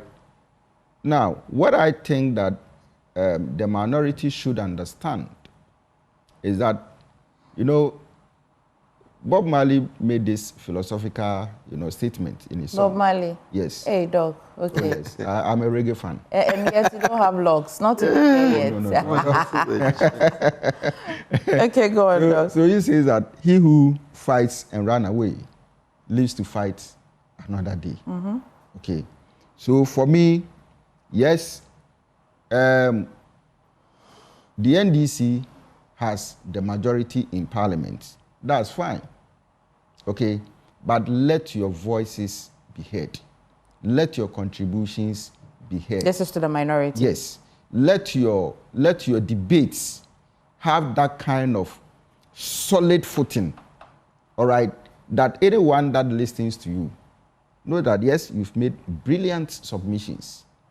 And Ghanaians are there. We are not, you know, how do you call it? Some, in quotes, some stupid people who would hear statements and we cannot assign meanings to it. All right? So at the end of the day, our judgment will come to play. And for us to know whether the Chief Justice, you know, is really on a thank you tour, we will come to know whether the Chief Justice is really, you know, performing his functions. By the way he does his work. Exactly. Okay. Whether he's performing his functions exactly the way Ghanaians expect him to do, or whether he's being political. All right? We will know whether Parliament, you know, is doing or performing its functions accordingly. And Parliament is not using numbers, you know, to bully the minority. Obviously. I mean, when you go to secondary school, seniors will bully juniors, isn't it? Yes, especially when someone hates you. Yeah. All right? Yes. So that is what Ghanaians are watching. Okay. Okay, and people have even advised Parliament that, look, don't use numbers, you know, to take decisions that will not inure to the benefit of this country. What will they use, though, dog? No. Parliament is a numbers game. There's a difference between, you know, authoritative governance and democratic what? Governance, isn't it? As far as I am concerned, democratic governance, you know, it's not about using excessive power and excessive numbers, you know, to take rational decisions. Decisions that would promote growth and prosperity. Decisions that will move the country to that developmental space that we all expect to have. All right? And so it may be just one drop of an idea in the ocean. All right? But that voice is heard because that voice is making a strong case. Which the minority thinks that's what you're doing. I disagree with the last part. Yeah, just a minute. I think I came in first. No, but you spoke before I. No, it's not equal chances here. I'll give you the time. Let me, because he started signaling me. Let me hear you. I disagree with Doc's last part, that when they use the numbers, it will be one, you use a word. No, I said that they shouldn't use the numbers, you know, to, as it were, bully. No problem. You see, people voted for their representatives to be in Parliament. And across the country, they said, these are the people we want to be in Parliament, including the minority. So if minority decide to obstruct government's business, and they have the numbers to do business in Parliament, you say they should not use the numbers. I disagree. No, that's not what I'm saying. Number two. Look, I'm coming. No, let me correct before I forget. That's not what I'm saying. Which I think I hear you. Which I think my pushback is that if you look at Parliament and the architecture of it, if you drill it down, it is to numbers game anyway. It's a numbers game. It's a numbers game. That I understand. That's why we say majority decision. I am talking about the finality of the matter under discussion. Then we must count on the members of Parliament. This is what I'm saying. If it is politics and it push becomes show or show becomes push, right? What it means is that by all means, this thing must be done. And if by all means it should be done, the key question is as to whether it will inure to the benefit of the country or it will inure to the benefit of politics. That is it. Who are you talking to now? The majority in Parliament? Yes. And even if the ruling party had a minority in Parliament, it will still be those people who have the power to arrive at a certain number in Parliament. So that is where, again, my point becomes useful. Okay. Because even if the ruling government is minority in Parliament and the opposition is majority, it doesn't also suggest that the majority should use the numbers that they have, you know, to just throw away. That's the ideal situation. Mr. Hobson, land on your point for me. That's the ideal, but is that a reality? I still disagree. Look, if you remember, KSM hosted Minority Leader, Apenyo Markins. In the conversation, he said, the way NDC is going, if they don't disrupt them, they will collapse MPP. On KSM's show, I am mentioning it. Everybody who listened to him will testify to this. That the way NDC is going, if they don't disrupt them in Parliament, they will collapse MPP. Listen, there was a time they were talking about this Boko issue. Minority have their say. Minority leader presented his case. When it's time for majority leader to speak, they stood up, started shouting, singing, that they are not going to allow the majority leader to speak. And you have the numbers. You say you sit down because you want their ideas. Singing, disrupting, we are not going to entertain that. I say Ghanaians are watching. You see, we should not allow and say that they should not use that. Why were they voted for? They were voted for to go and do business to the benefit. Look, they've sent a lot of bills to Parliament. Yes. Let me pick maybe a big push. If there is something that they need to rectify, for a big push to move on.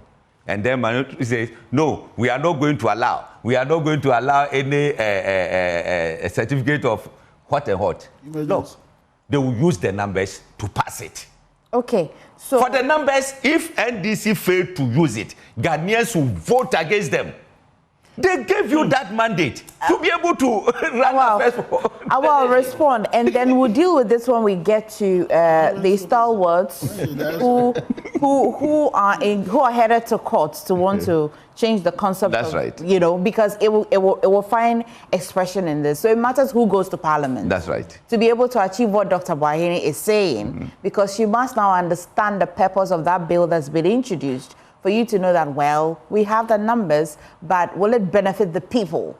So it matters who we are choosing, who we are voting to go and represent us in Parliament. But Awal, you had a few pushbacks. Yes, I think just to start from where they ended, there are a lot of people who are of the view that indeed the last Parliament, the 137, 138, was the best Parliament, where at least not everything that the government wants will really go through. You remember the lithium deal? When we presented it before Parliament, the minority said no. And we did back and forth, then we had to shelve it. Now they have brought it back, and it's worse off because of the numbers. To the extent that... Because of what? The numbers? The numbers. In Parliament or in the agreement? In Parliament. Because of your failure. No, but they haven't passed it. I'm saying that. They have the numbers, right? Yes.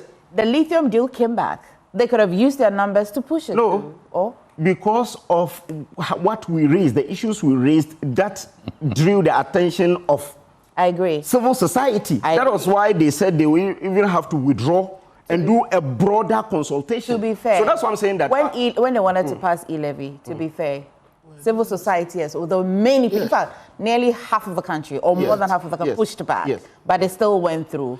So we're still back on the matter that the lithium, I told you wonder is a wonder. So the lithium deal, NDC's got majority in Parliament, Doc, Mr. Hobson. Yeah. They have the numbers. Civil society pushback would have stakeholders talking about it and all of that. But we could have woken up to today and that bill would have been passed. The same lithium deal, we could have passed it the last time. But we had to be reasonable to... but we did... Was it not because of the numbers? We did e-levy. The same Parliament did e-levy. So if we wanted to do it, we would have done it. You understand? The lithium deal. We still have done it because you still need a simple majority to do that. But let's just put that aside. What's the point? The concept of separation of powers as espoused by Montesquieu is that it only defined the roles of the three arms of government. The concept of checks and balances is to make sure that none of the three becomes more powerful than the other. And that is it. I read political science. At least I wrote exams on this. Talking to somebody who's a law I am saying that I read political science, and I think that you see, she is an LLB. It's not really about that. This is something I have read and wrote exams on. Why is this always a problem in political science? I'm saying that separation of powers is really defining the roles that these three institutions have to work around. The checks and balances is to make sure that no one of the three becomes more powerful, unless it will be detrimental to that democracy. That is it. That is basic. Now, you have to also, this is really my point. Now, he said that, well, no single judge at the Supreme Court sits on a case. You try to draw his attention that indeed there is an empaneling which the judge, the Chief Justice can be biased on that. There was a case when he became the acting Chief Justice. Before he became the acting Chief Justice, Vincent Assefuah was in court to challenge the suspension of Justice Tokono. The empaneling was done already. We were waiting for the ruling on a Thursday. Then, when the day, on that day, Justice Sibu Asiedu said he was indisposed, so he did not really join that panel. There were 3 panels. He didn't join the panel. Then the president quickly appointed Justice Sibu Asiedu as part of the 4 or 5 people who will sit on her case to check on prima facie. Then the president went ahead to appoint Justice Bafuboni as the acting Chief Justice. He dissolved that panel and reconstituted a panel with himself included. When they went to the Supreme Court, Godfrey Dami argued that if the Echo Vincent Assefuah's case go through, it means his acting will also be revoked and she will continue to work as Chief Justice. So he should recuse himself.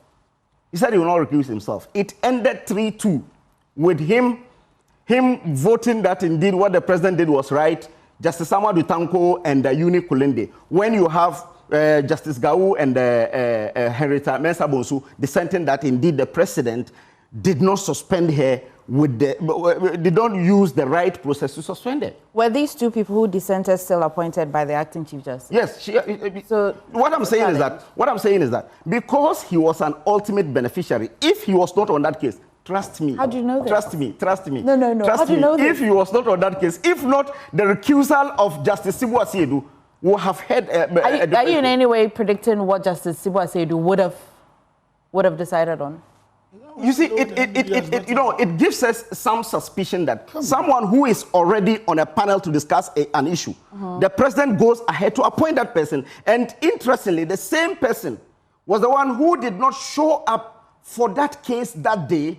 That allowed the president to be able to really quickly suspend her and appoint this. Have we had cases where justices may have appointed themselves to, or may have empaneled themselves, and yet the case didn't of the 15, Justice Kwamai and Sibu Asiedu are the only people the president could appoint when Justice Sibu Asiedu is sitting on the same case. Justice Sibu Asiedu is on the same case that what the president had done did not pass through the right processes. In essence, was empaneled. In very simple terms, what do you mean? I'm saying that Justice Sibu Asiedu was empaneled to really adjudicate on the case that the president did not pass through the right process. You understand? Then, the day that they were supposed to bring out the ruling, Justice Sibu Asiedu did not show up in court and they said he was indisposed. Then a day after, the president appointed him as part of the panel. So definitely he will have to, the preparation of his ruling and everything should have to be thrown aside so that a new panel will come. The person who didn't make it to the panel, yes, his preparation of the ruling had to be, he wasn't even part of the panel. He was part of the panel. He said he was unwell. No. He was part of the panel. And they were supposed to give a ruling on a Thursday. Okay. On that Thursday, he didn't show up. This is a matter of public record. And he didn't show up, and they said, hold on. I want you to correct something. Let him finish. People are listening to us. Do establishing prima facie.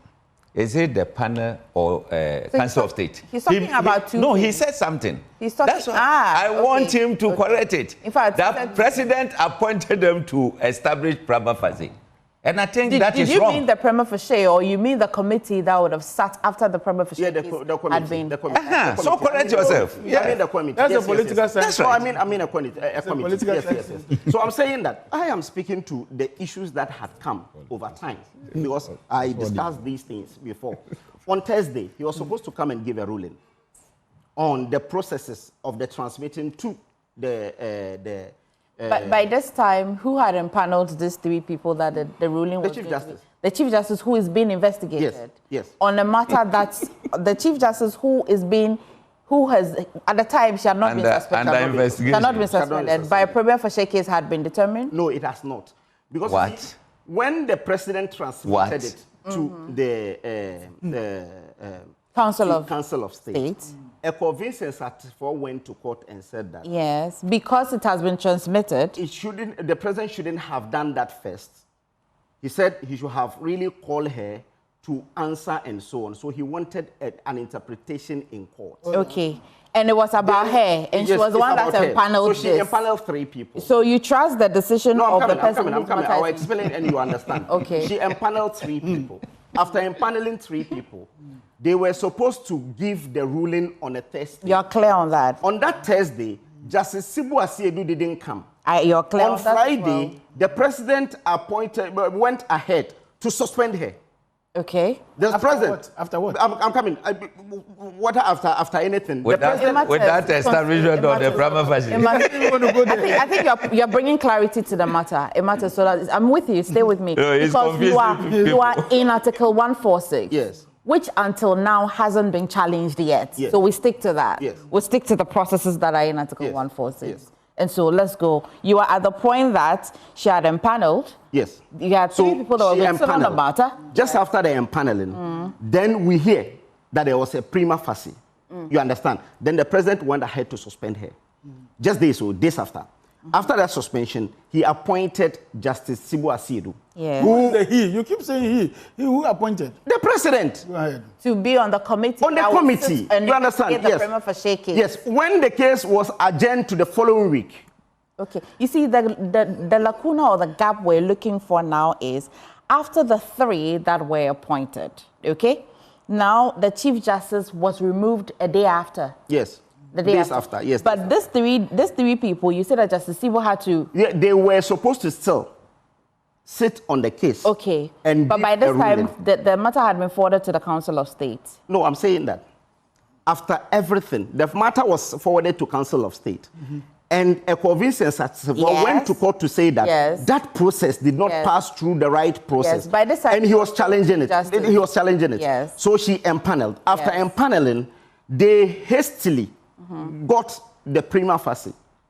Now hastily. Okay. No, because you see, the case is already in court. So they got that prima facie. After getting that prima facie. Does it mean anything to you when the court says that you can proceed because the decision will take, we can go and reverse earlier decisions? So I'm coming. I'm only doing this rendition, not as a lawyer, as someone who is a journalist. I'm not a lawyer, I'm a journalist. So, yes. So what I'm saying is that as it was reported and as the chronology of event unfolded within the period, that's why I'm saying that. On that day, even in the Supreme Court, on the same matter of Iko Vincent Asefwa, Godfrey Dame had to challenge the Chief Justice to say that you will be the ultimate beneficiary if really it turned out to be that indeed the ruling is against the president's decision. You understand?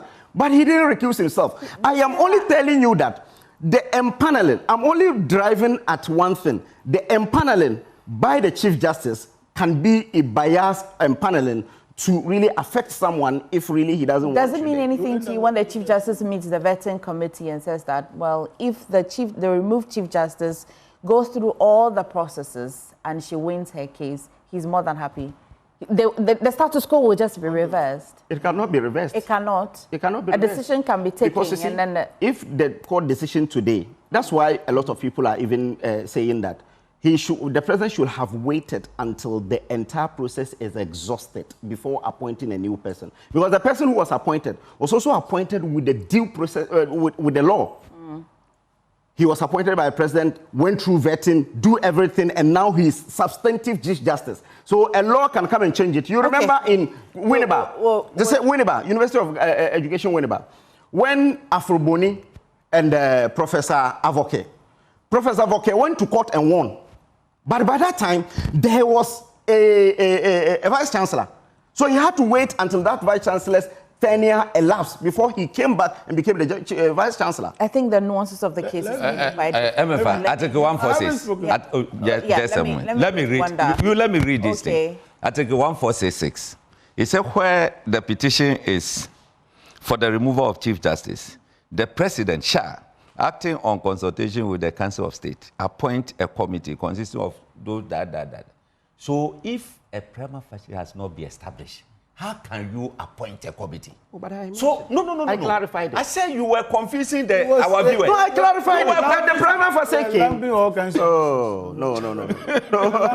But let me just a quick one on this one. Afenyo Markins yesterday. No. Just a caveat. Just a caveat. It was situation. Afenyo Markins yesterday. Afenyo Markins yesterday said that. We have not shut our doors. We have not shut our doors to the Chief Justice. If he wants to meet us as a group, we will open the gate for him. Why would he want to meet? Yes, that's what we said. But why would he meet? I'm saying that let's just put it on record that this is what Afenyo Martin said. That if he wants to meet us, we have not shut the door. That's what I mean. Okay, let me try to. They can go to her. He doesn't need the 87. Let me try to put some of these things in proper perspective. 189. Do you want to stick to the hell or you want to withdraw it? I said they can go to her. Okay. I stand by that. Okay. They can go to her. Okay, Wanda. Chief Justice doesn't need the 87. Okay, Wanda. Let me try and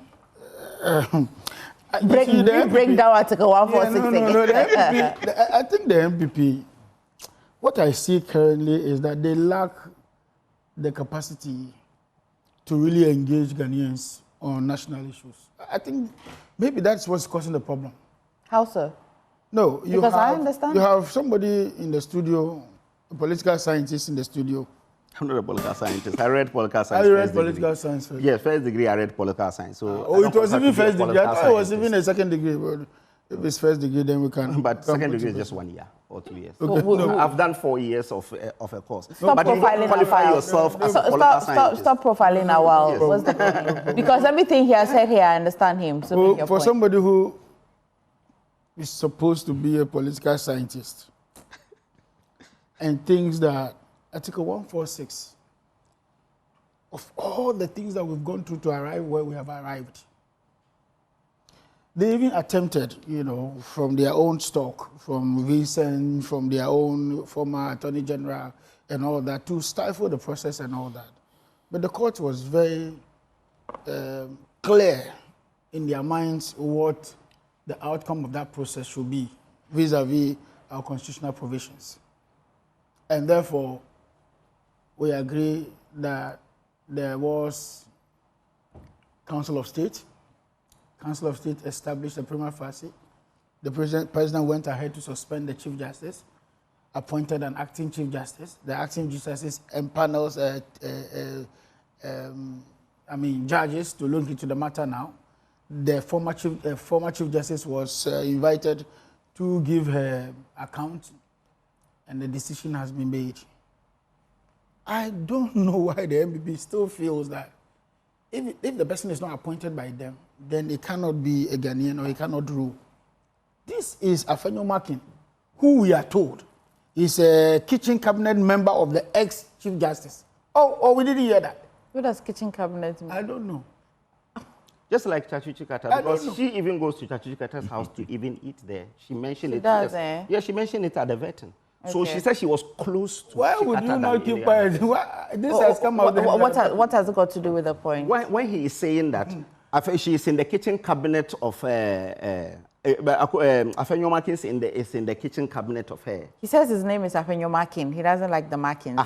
So Afenyomakin. That's what I'm saying, that she cut across because at least the relationship. I think you've been too pampered on this show. Why? Not that. Talking and you allowed him to. Why?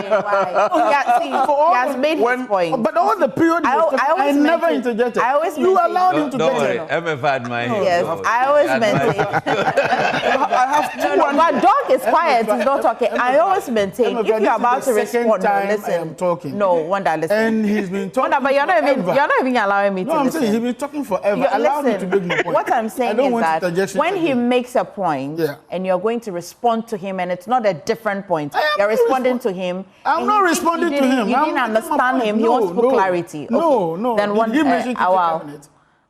What was his business? Did he mention kitchen cabinet? Please, let's keep quiet. Yes. He never mentioned kitchen. I am the one exposing Afenyomakin's inconsistencies. That's what I'm saying. That we are told. Tano River mentioned it clearly that this is a man in the kitchen cabinet of Tano River in his capacity as what? Tano River in his capacity as what? He's a lawyer of good standing. And he says that Afenyomakin is a lawyer too. He's talking to facts. And he you says challenge that? No, you bring me up to so the facts. I'm quoting what he has said. I'm saying what he has said. Okay. Afenyo has not come to deny this. So what should be my position? There's no other counter position. And so for a man who is fighting for his godmother and making it look as though it's an MPP agenda or it's a nation-building agenda or it's a nation-loving agenda, I can't take that such a person serious. You are fighting for your godmother. You are fighting for one of your own. This is a man who was able to procure judgment in how many hours? In how many hours? 2 hours. In this country. And you didn't find that offensive to the constitutionality of this country, and you come and stand on show and tell me about an impaneling of judges that did not go in your favor. Then he is quick to mention the dissenting opinion and not the ruling of the day. Is that where we have gotten to? You're mentioning judges who have written dissenting opinion, who disagreed with the entire ruling, and therefore that should be the position of the state. Please, what we do know is that this country is being governed by people who love this country. At least we do know that there are no shenanigans with the judiciary, with the legislature, and the executive in this current dispensation. We do know, even under our tenure right now, there are cases that we've lost. Abutrika's case, Abutrika didn't win the case just 2 days ago. And been rearrested. What again? Yeah, did he not win it? Yeah, he won it. So if it is about muzzling the judiciary... He's been rearrested. Where is he? If it's about muzzling the judiciary, we are not there. We don't do that. We are not interested in some of those shenanigans of the MPP, what they have done in the past that has grounded this country. Then he goes ahead to mention cases about the fact that the NDC and the judiciary and the Chief Justice doing a thank you tour and all that. A little knowledge, a little understanding. And he goes ahead to him. But this is what we mention the Vice President. Please let him. He was quiet. The Vice President. On the same topic. No, please, he's back. We're still on that matter. He was mentioning the Vice President having to meet the Chief Justice and all that, and that the meeting was under closed door. A very little understanding of what operational capacity is that you will know that the Chief Justice sits on the Police Council. The judiciary and the police work hand in hand. Security matters. And so they should go and stand in the public and discuss how they have met and what they have discussed. How does meeting somebody... He also said that they don't have a problem with the Chief Justice, says here, responding that they don't have a problem with the Chief Justice visiting institutions such as prisons. He mentioned it. Because last year he visited prisons. He did, huh? Yes, he visited prisons last year. Please. We didn't say anything. His wife is there as the chief prison. So you have allowed him again. But we didn't say... We didn't have any issue. We didn't have any issue with that. Was not there. Anyway, she's there. But why are you being so... No, but what's wrong with that? It's not a monologue. You're not supposed to be speaking alone. We're not... Oh, he does. Now you have made it. You are romancing our too, man. He's done with his 2 minutes. Wow, you too. Keep quiet. You distort my flow, he says. Okay, Awal, behave. Okay. So the Chief Justice meeting the Vice President is not... For me, I don't even see... How does the Chief Justice meeting say even the President, okay, in order to passing the judgment in his favor? And the cases in court about the vice president. The cases in the Supreme Court right now, are they about the vice president? Or they are about the judiciary? Even or they are about the legislature? Was meeting Abang all the time. I mean, how did we get to this level? How did we get here?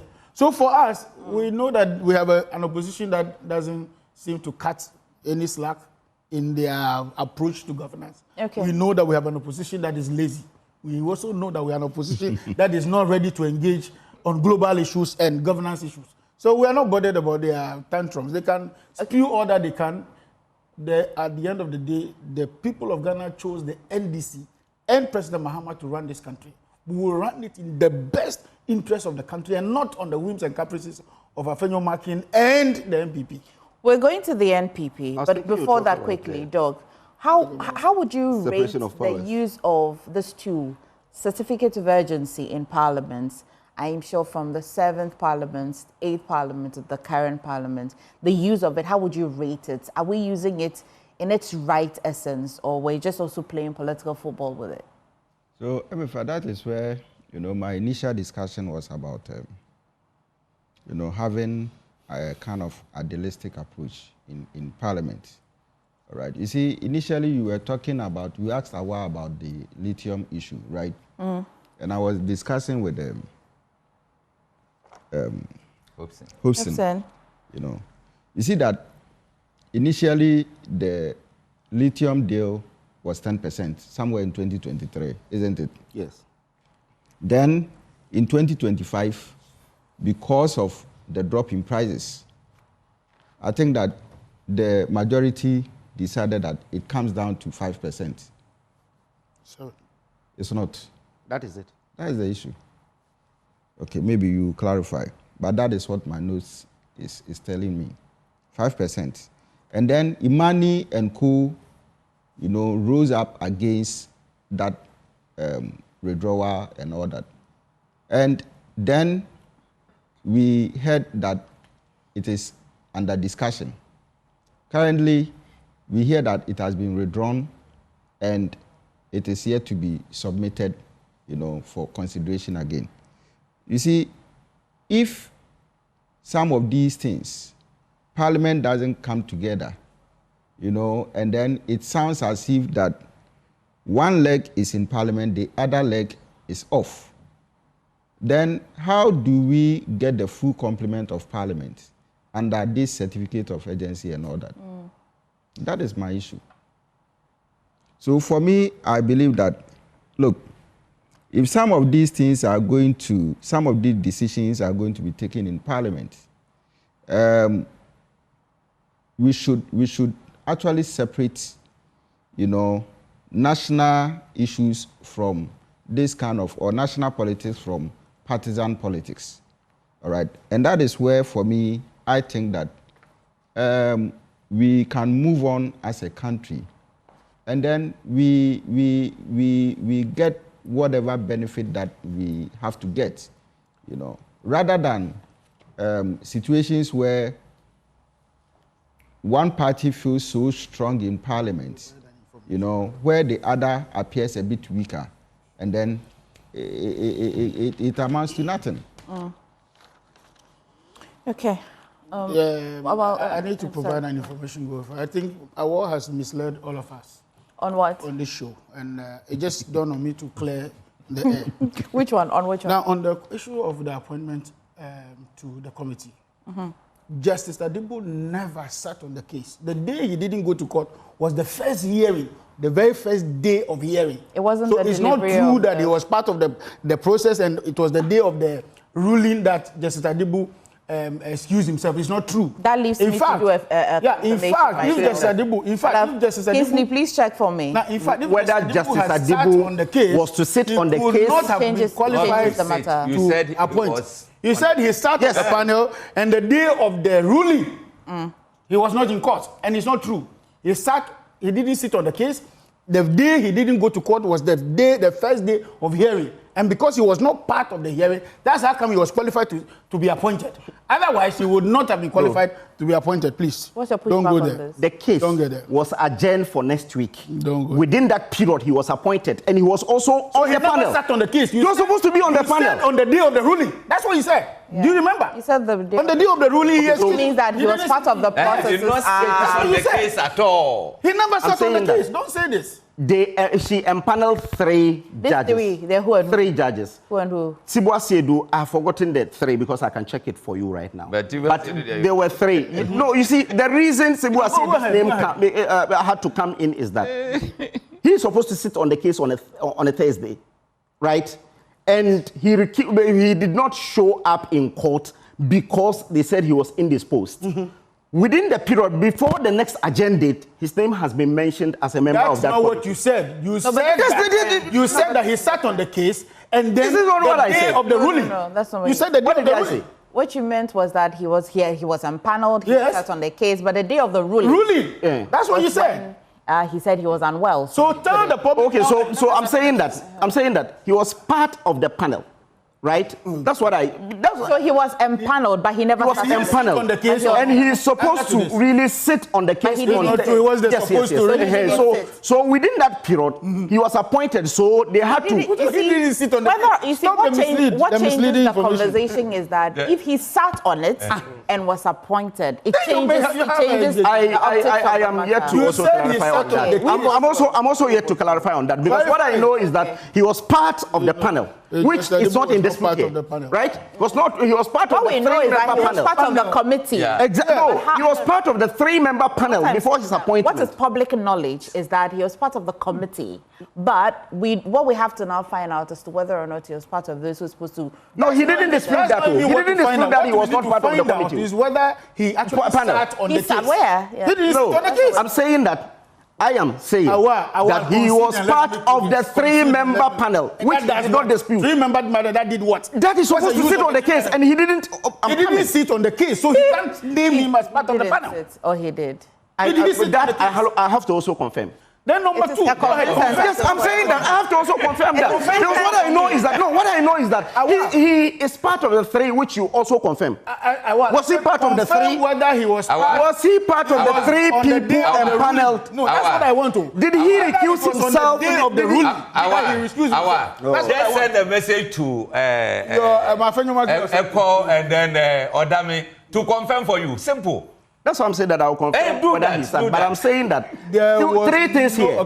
One is that he was empaneled, which is not in dispute.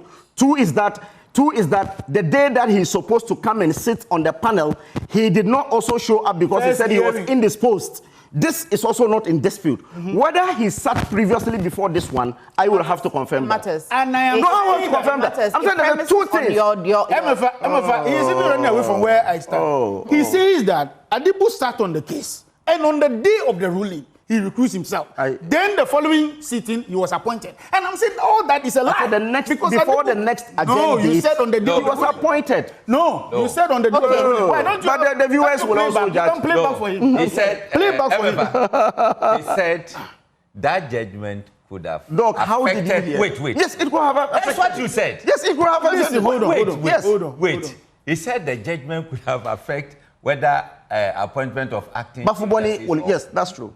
So that day of judgment, the judge said he was sick. Yes. It means that he heard the case. He was in the panel. So I will have to confirm whether he did you say that or not? Confirm whether you even said that. I still stand by what I say. I still stand by what I'm saying. Just to confirm whether indeed there was a first hearing that he was part. That is what I will only confirm. That's all. But all the things that I said, I still stand by them. Okay. Yes, I still stand by them. So 3 individuals. We'll do the checks. Forgive me if I'm unable to find the checks for you now, but that's a very nuanced detail that I should have gotten before the conversation. So 3 individuals have initiated a legal process at the Supreme Court challenging the constitutionality of the delegate-based system used by major political parties to elect presidential and parliamentary candidates. If you're interested in who, it's the former Minister for Environment, Science and Natural Resources, who's quite up in arms with the current NPP party. And also he's Professor Kwabena Frimpong Boateng. He's a medical practitioner as well. Dr. Nyaho Tamaklo as well is a former Minister of State. And Dr. Christine, Amako Nyama as well. They both are in court wanting to challenge that system. You are a politician, true and true, very true and true. Amako Nyama is NDC, right? NDC. Yes. Okay. Yes. So you have 2 MPP, 1 NDC. 1 NDC. Coming together. Yes. To file this petition. Yes. It's a great one. However, I'll get you the constitution of United Party. Okay. You'll see that we are far from this monetization because throughout the country, 2028, our parliamentary candidates, we are not going to do that of this thing. We are going to do a selection system where money will not be the focus. Our aim is that the money that you use for the primaries, use that money for the general elections. So we are going to do a selection system. People recommend, we look at your popularity base, all those kind of things, then we select you. It means that you are not going to pay anything to a delegate that will go and vote for me, those and that. If you look at the way our election in internal contests are going, look, a time will come, we will not get good materials to lead this country. It's only people who have made money, whether by foul or genuine means, that can govern this country. Why? The contest that they are going this Saturday, if you quantify their campaigns to the D-Day, what they will be giving to delegates as transport, it's not easy. It's a lot of money, eh? I'm telling you, it's a lot. It's a lot. But isn't it the same? And these people, what they are seeking to do, if they succeed, that every member of a political party should take part in selecting leaders. How can you go around and say, I'm giving you TNT or food or whatever? You cannot. It means that in every situation, you go through the normal voting system. Why is it that general elections, people go and vote? Are you getting it?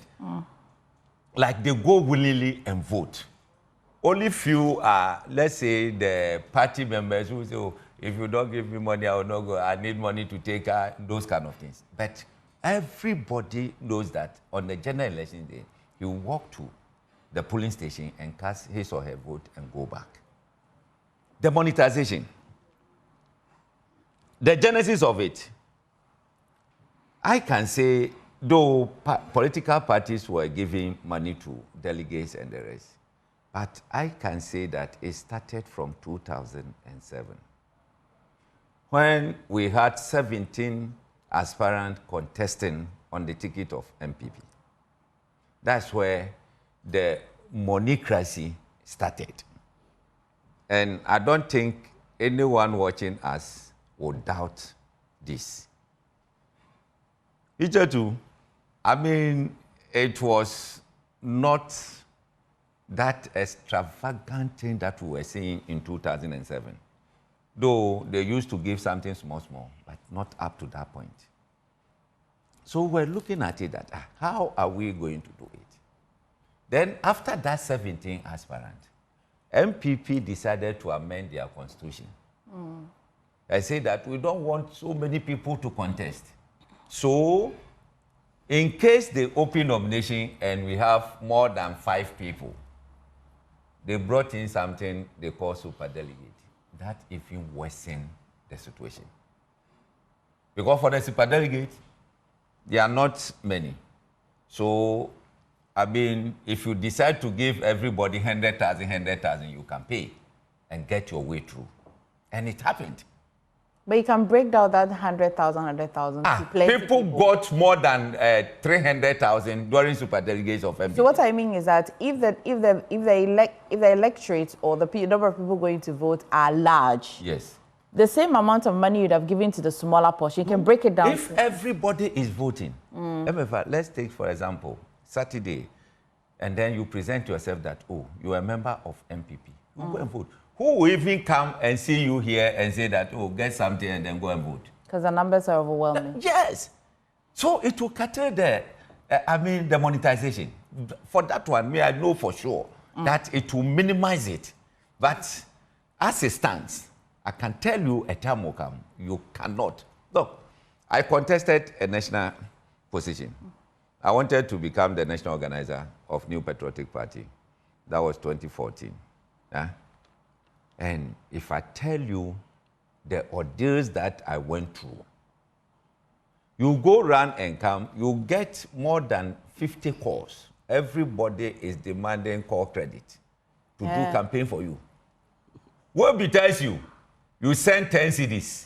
Hey. But it's call credit. What? You just send 10 CDs. He will call back and tell you, 10 CDs to do what? Meanwhile, he needed the credit to talk to the girlfriend or the boyfriend. He's not going to work for you. Are you getting it? So, I support them. I support them. Okay. And I pray that the courts will go through it well and then we grant it and make sure this monetization thing come to an end. Let me come to the other politicians, Doc, before I come to you. Let me come to Wanda. Is this the right call? Yes. Don't forget that it will narrow down to persons with good standing with the party. You must have registered. You must have your card. You're paying your dues. You should really qualify to be called a member of the party. And this also saves the numbers, right? Oh? Yes, I'm a bit off when it comes to this call, and I don't know if the courts will be open to allowing this to go through. Why am I saying this? Yes, the Constitution allows us to have political parties and also demands that political parties act in a manner that is consistent with the 1992 Constitution and all that. But the same Constitution also allows for qualifications. It can be in absolute terms. Even in Ghana, not everybody votes. To be able to vote, you must be 18 years and above, you must be of a sound mind, and you must be a Ghanaian. So there are certain qualifications to some of these, and I know that the political parties also have a way of managing their affairs. If the court says that everybody should vote, would the court also provide logistics for everybody to vote? Does the political parties have the logistics required for all of their 6 million members to vote? That's also another question of cost and financial implications, because the Electoral Commission does not make such provisions. Maybe when we get to the point where the government of the day or the law allows the government to fund political parties, maybe, just maybe, we may be getting very close to some of these proposals. But as it stands now, if a political party says, I don't have the capacity, I don't have the financial wherewithal, I cannot protect over, 29,000 ballot boxes across the country for everybody to vote and all that.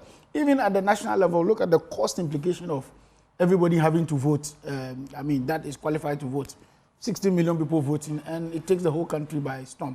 I don't know. I can't tell what arguments the defendants will make in this matter, but I sincerely believe that the courts may not.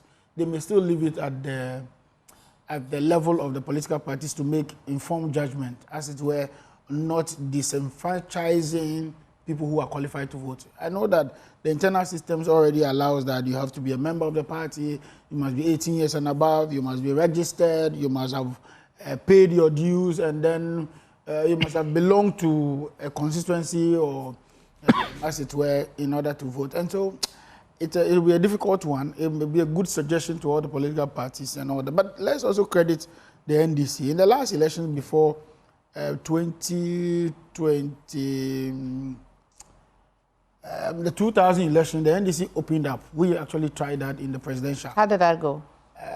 Yes, good and bad. After a lot of reviews, we decided that no, if you are not careful, your opposition parties can actually elect a flag bearer for you. Because it's very simple. If everybody has to vote, all I need to do is go and pick an NDC card and pretend to be a member.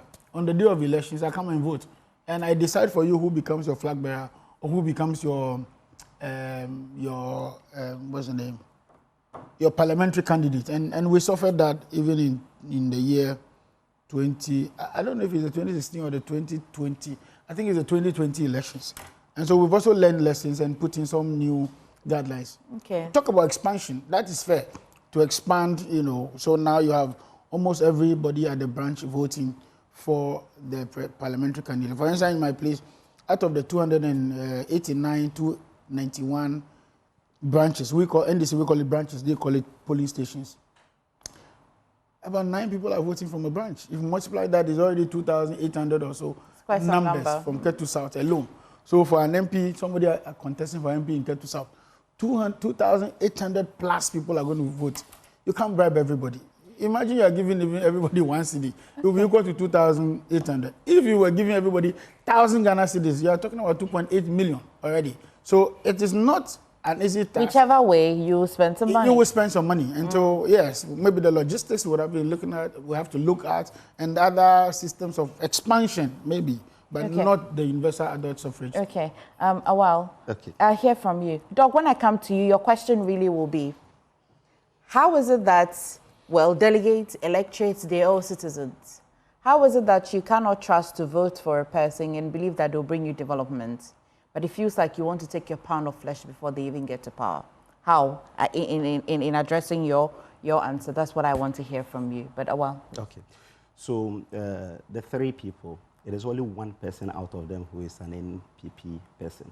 There are 2 NDC people and 1 MPP person who is also facing some processes of expulsion from the party. Dr. Nyaho Tamakulu ceases to be a member of our party from 2023 when he said he joined his nephew.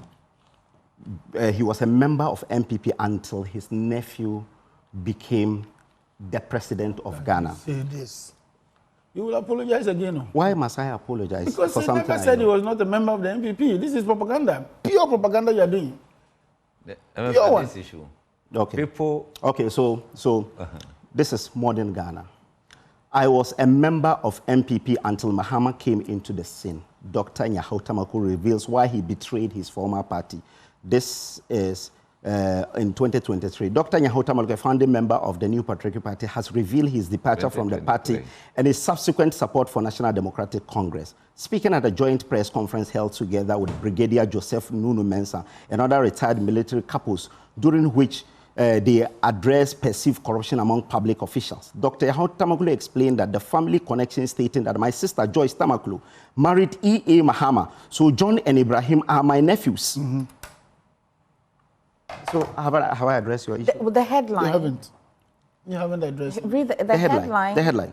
I was a member of the MPP until Mahama came into the scene. That's the headline. Please read. You understand? Oh, I read the story. No. Like, come with. I should read the story again. Yeah. Dr. Nyaho Tamakulu, a founding member of the MPP, has revealed his departure from the party and his subsequent support for the National Democratic Congress, John Dramani Mahama.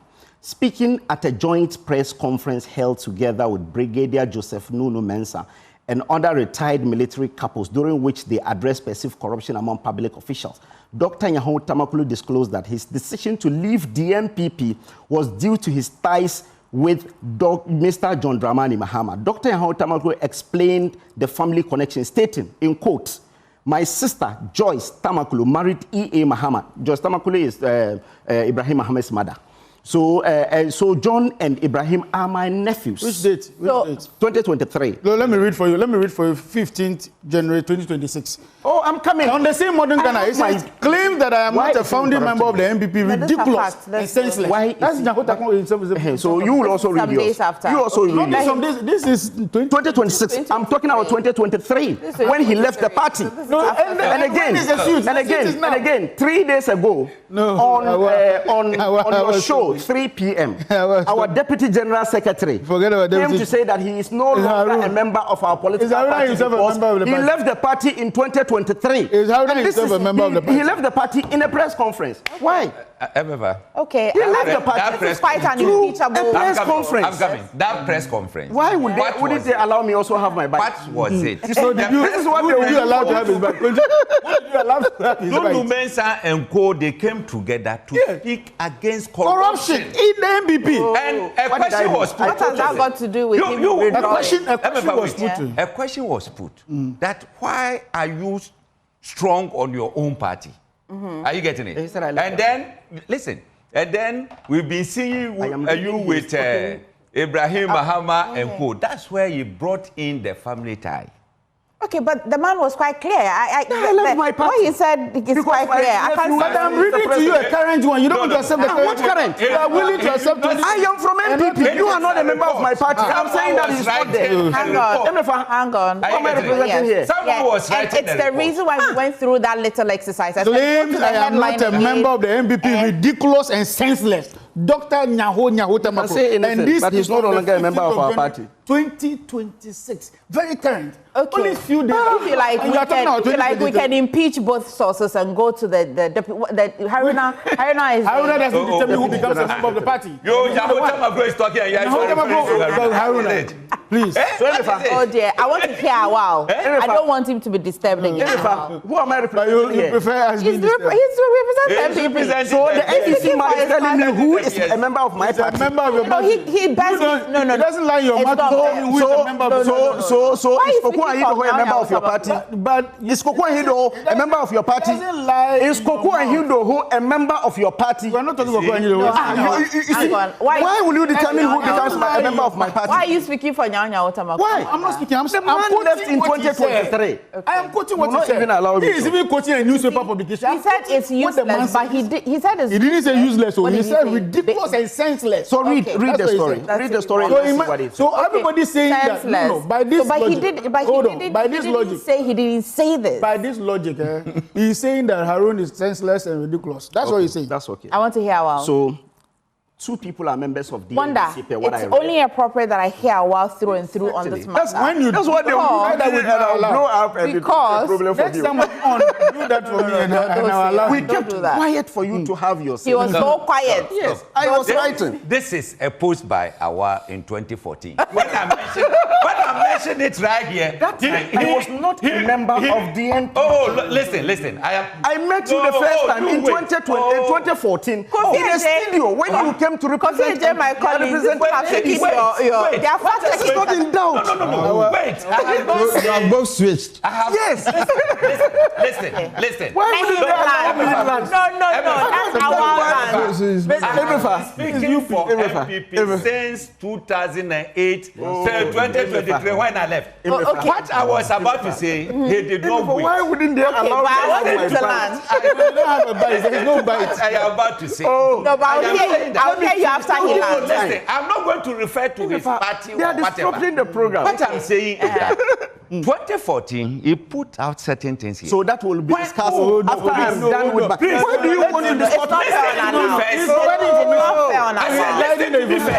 I promise I'll give you the time. He says he'll give you the time. He says he'll give you the time. Listen. I want to see it is three people against me. I want to hear from Doc.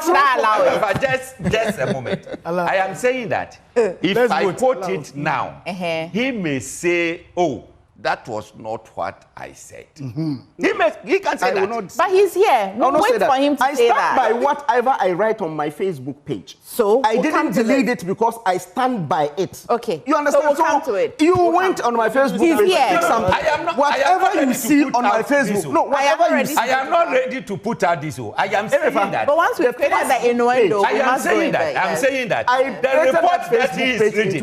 Why you know the report? No, I'm saying that. You know the report. I don't know. But I'm saying that I created that Facebook page in 2009. Okay. And I stick to whatever I have written there.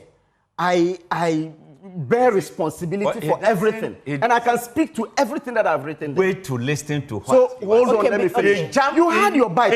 This is unfair to me. No, I want to hear. So this is unfair. Don't go in that tangent because you don't know what I was about to say. This is really unfair. This is really unfair because I gave you time. You were talking when I was sitting.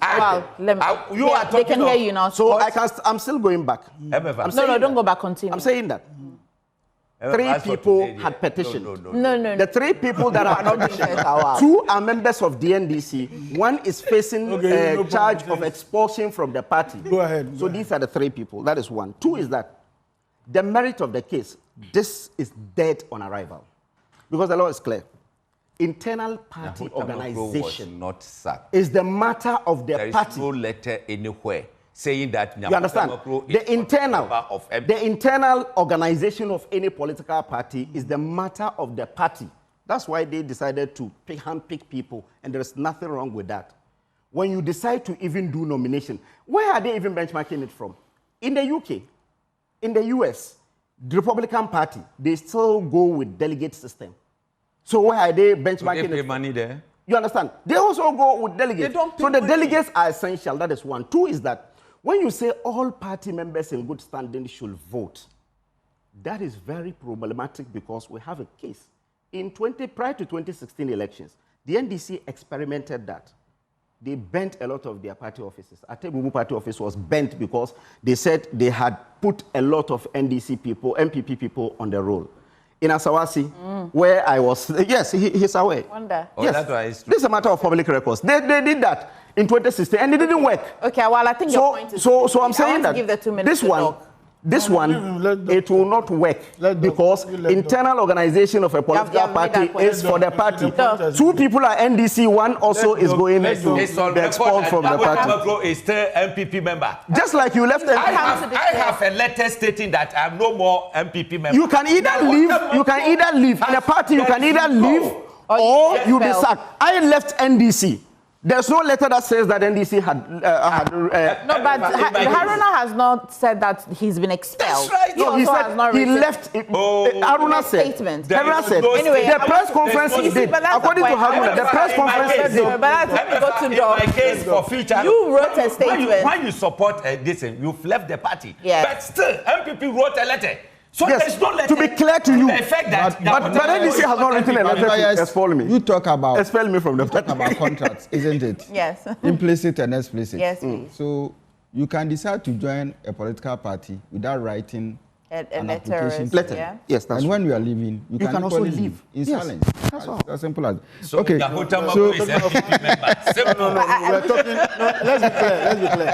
We're talking about a founding member. He's not a founding member. He's a founding member. He's not. No. I'm not discussing that. He's not. We have the list of founding members. Which constituency? Mute the microphone. Where were you? No, please, we can hear you. You say Akufo-Addo is not a founding member. Yeah, we can. Akufo-Addo is not a founding member. I wasn't born at the time. Is Akufo not a founding member? When they were meeting at the No. Gentlemen, next week when we come, Next week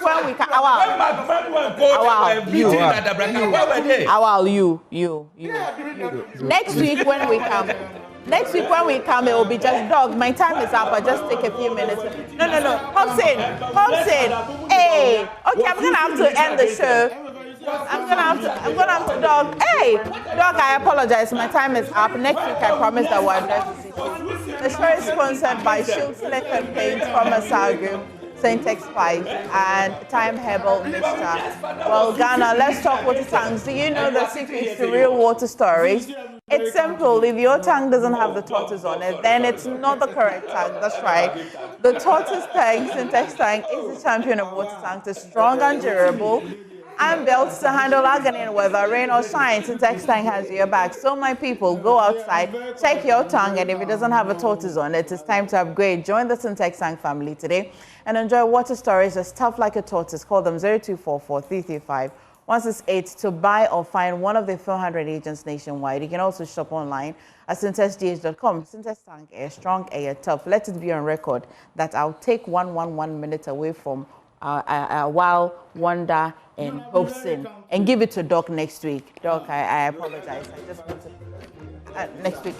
You'll start. That's true, actually. Well, that'll be all. Let me just. Okay.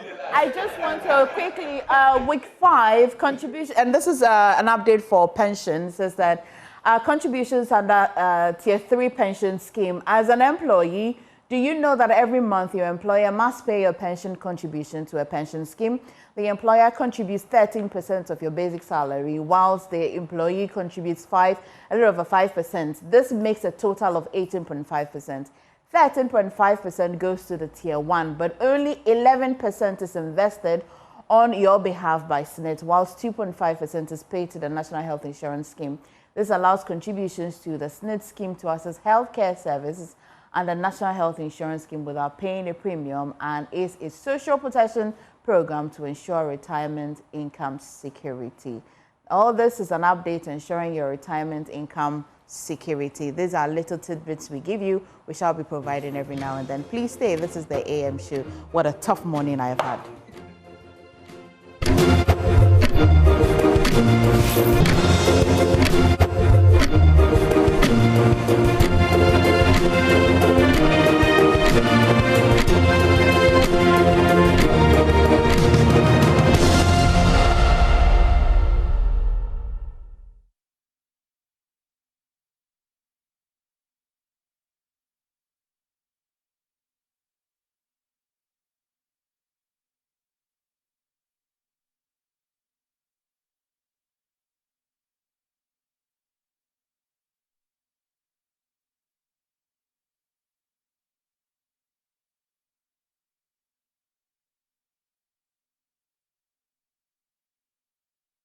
All right, so welcome back to the AM show brought to you by Syntex Tanks, Strong Air Tough, also Time Herbal Mixture as well. Now, today we're going to have a very interesting conversation about Africa. You know why?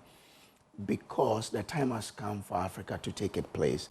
We've always been saying Africa is blessed, Africa has this, but really, how are we taking the opportunities available on this continent? And that's why we need to talk about the Africa Prosperity Dialogues. This started some time ago and it's continuing this year. We have in the studio Gabby Asare Otchere-Darko. I'm sure when you hear the name, you know. I have to add the Esquire. Now, he is founder and executive chairman, Africa Prosperity Networks. They are the ones organizing the Africa Prosperity Dialogue. Good morning to you, sir. Thanks, good. I hope all is well. I think so. Yeah. So far, so good. Okay. You think so? People say when you say you think so, then there is something. Yeah, it's like, no. I think that's just my style. If you say to me Happy New Year, I'll say I hope so. Okay. So far, what's been happening with Africa Prosperity Network? I think thanks, Joe, and good morning. I think we started back in 2022. We felt that, I mean, what happened just last week? There was this huge gathering at Davos, somewhere in an icy place in Switzerland. Remember the last time I was there in 2020? It's just icy. You can't even get a proper room to sleep in. and Africa, and if you notice, you look at all the footage of the coverage of Davos. Where do you see Africa? It's really on the sidelines. You know, small rooms and stuff. And that conversation is not really about us. Of course, our leaders go there because they have to be there. But it is really, we are more or less like a footnote in the global scheme of things, which is quite sad to a point, but it also reflects the reality that we've allowed ourselves to be stuck in. You heard yesterday, I think Donald Trump heaping praises on India. Why so? Because India is a huge economy. Why so? India has a population of 1.5 billion, similar to Africa's population. Okay? But India is one entity, so they're taken seriously. We have the resources they have. We have even more resources than India. But it's a one nation, one destiny, and clearly the leadership has clarity, and we know who is what and where it is going. Okay. And India has states like we have in Africa. Okay? India has different, if like even races, castes, languages, religions, all manner of stuff. But it's one country. China is also around the same population of ours. And they've been taken seriously because it is a one entity kind of thing. Okay. And when you have such an economy, it allows you to scale. Okay? And if we go back to 1884, when they met in Berlin for the Berlin Conference, 1884-85, up until maybe 1924, about 90-something% of the borders that we have on the continent today were carved around that time for us. Actually, not for us, for them. For those who carved it, okay? Yeah. For their economic exploitation, where you have some demarcations going through even a household, you know? Because, of course, they sat there, they didn't even know what the reality is. Okay, Ofaha, you know, that kind of stuff. Yeah? And when in 1963, our, if you like, post-independence leaders met in Addis Ababa to set up the OAU, they agreed that for the sake of stability, let's maintain these borders that were carved for us. They were not our borders. You know, we didn't have Ghana. Even the Gold Coast didn't include what it is like Ghana now. Okay, so we maintained that. Of course, Nkrumah at the time had a vision to say that, look, let's build the United States of Africa. Okay? And then, of course, you have these people that have fought for independence and felt that, look, they need to exercise some sovereignty. And some even felt that Nkrumah was doing it for selfish gains. But he had seen the vision that, look, we can't go it fragmented with our little economies. We need to find a way to integrate, connect, and scale. And we'll be taken seriously. Because that would have made us or put us in the region of India and China. Absolutely. Absolutely. And then what happens is that you then have a customs union, in a sense that when you set up a factory in maybe Dakar, okay, there are no tariffs to sell to the bigger market, as the 1.5 billion. And what that does is that it encourages, it serves as an incentive for manufacturers within the continent and outside the continent to set up, because they know that they have access to this larger market rather than just you know, a market of, say, like Ghana, 35 million or thereabout. But we weren't able to do that. And then in Abuja, I'm sure you've heard of the Abuja Treaty of 1991, we realized that we were in 1963 when OAU was set up. In Europe, they realized that, look, the best way to stop the wars, because they had two bloody wars, the First World War, and of course, the Second World War. It all started in Europe and affected the whole world. Yeah. They felt that the best way to stop these wars was to come together. Okay? They started by creating a common sort of market for their steel and the rest of that's how it started. And then they built what we now know as the European Union. Now, in 1981, our leaders met in Abuja and came up with an Abuja Treaty, which essentially was to create the economic community of Africa. They said to themselves that, look, we need to build a customs union, but let's start with the regional communities, all right? And in 1994, they then said that let's give ourselves 34 years. And within 34 years, we'll have a customs union, in a sense that people, goods, and services move freely, could travel freely and move freely across the member states. Was that where the common currency was mooted? Yes, of course. The ECU and all of them started around that time, 92, I believe it was. And they gave themselves 34 years. in 1994. And I believe that, you know, it may sound cynical, but it's as if when they gave themselves 34 years, they probably felt that it would never come. Because many of them didn't expect to be there, of course. We still have some around, Simmons and the rest of them. And the 34 years is before us today. In 2028, 34 years is before us, but we don't have the customs. Okay?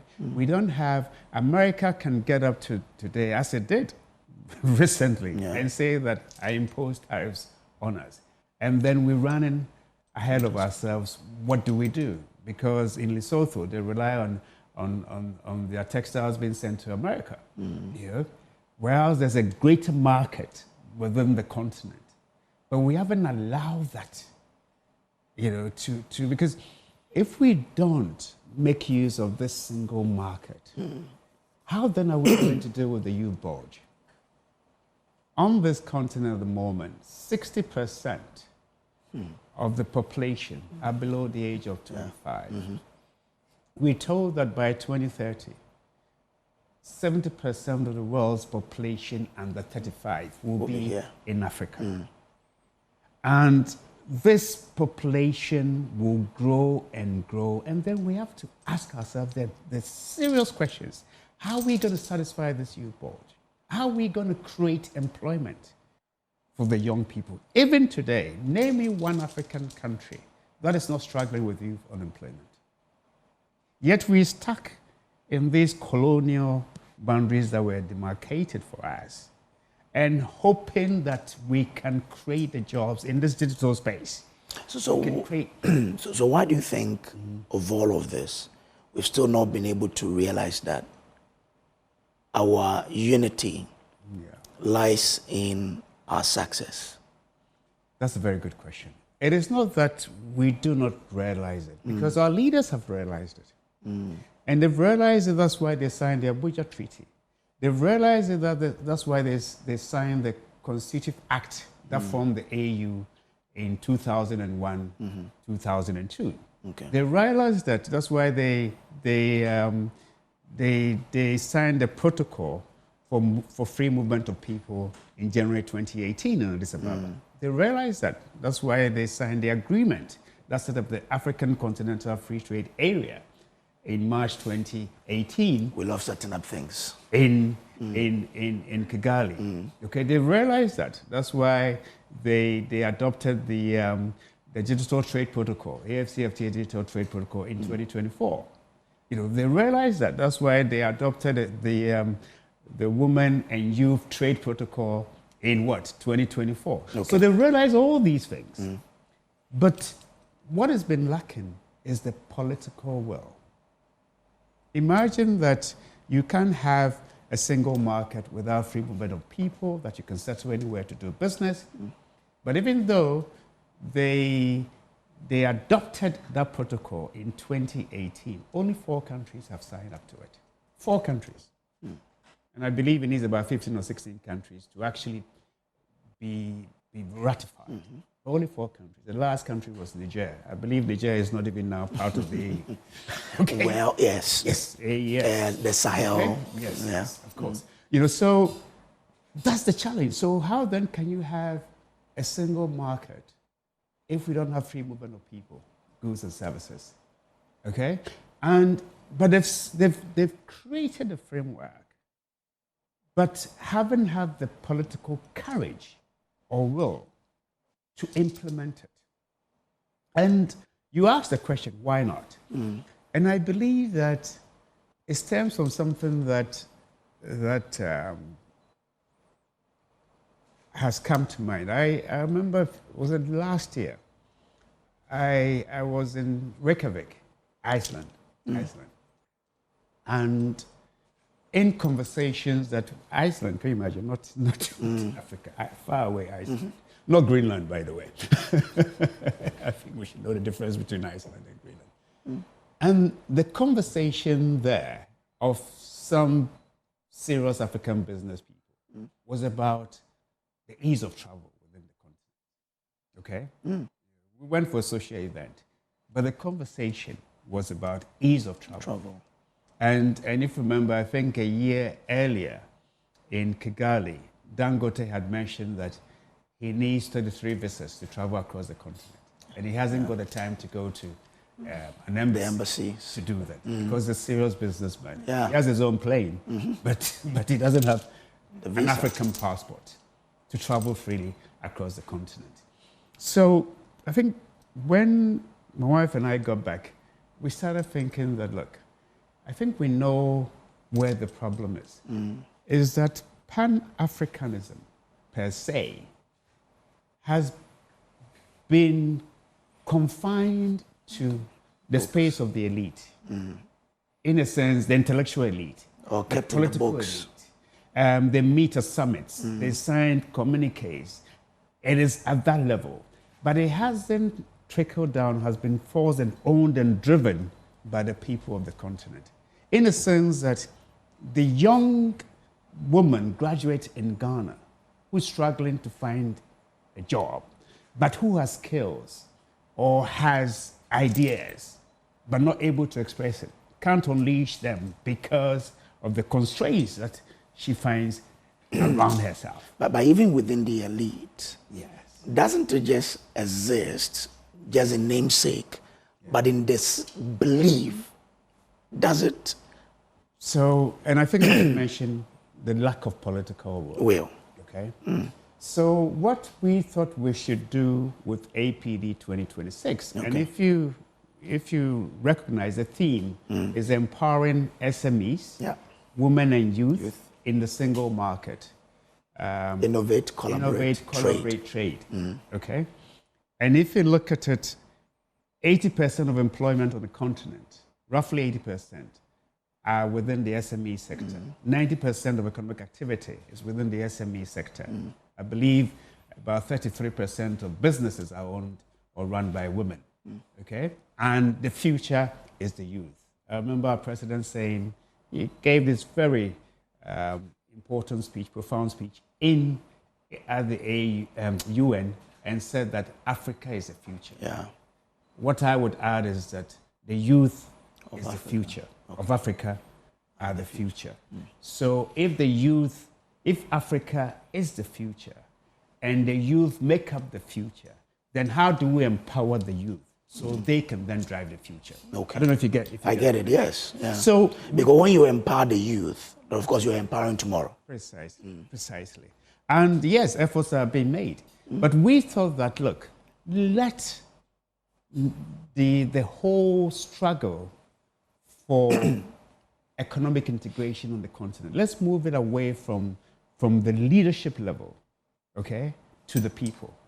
In a sense that let the African SME, let the African woman, let the African youth, let the people of Africa in general think that, look, this single market is for me. It's for my benefit. It's for the benefit of my family. It's for the benefit of my community because it allows us to scale. I mean, imagine, for instance, you're a fashion designer in Tamale, okay? And now with the use of the digital tools, you advertise your clothes on Instagram. Someone in Cairo, Nairobi, sees it and wants to buy it. But they want to be able to buy it with their mobile money wallet. Okay? Using their local currency. And you receive it in Tamale in your cities without having to go through the dollar or that kind of stuff. Okay? Because it costs about $5 billion just to trade among ourselves using a third currency. Okay? We've been trying to get, you mentioned the ICU. We've been trying to do it for the last, 30 years or so. We're not able to do it because of the convergence criteria. Okay? Today your inflation may be okay. Tomorrow it may not be okay. And your interest rate is okay. Your depreciation, so we are not able to do that. But then allowing continent-wide mobile money interoperability is a shortcut to getting that done. Then the question will be asked, but look, if I'm able to advertise my goods, clothes, and someone in Cairo can buy it, how do we then get it to the person? Because the continent lacks infrastructure. My argument, counter-argument to that is that once you create the demand and the supply, and you find a way for the demand, for the supply to find demand across the continent, and then there's consideration you can buy and sell, it creates incentives to have our own Amazons. It creates incentive. And linked to that is also about what they call the single African air transport market.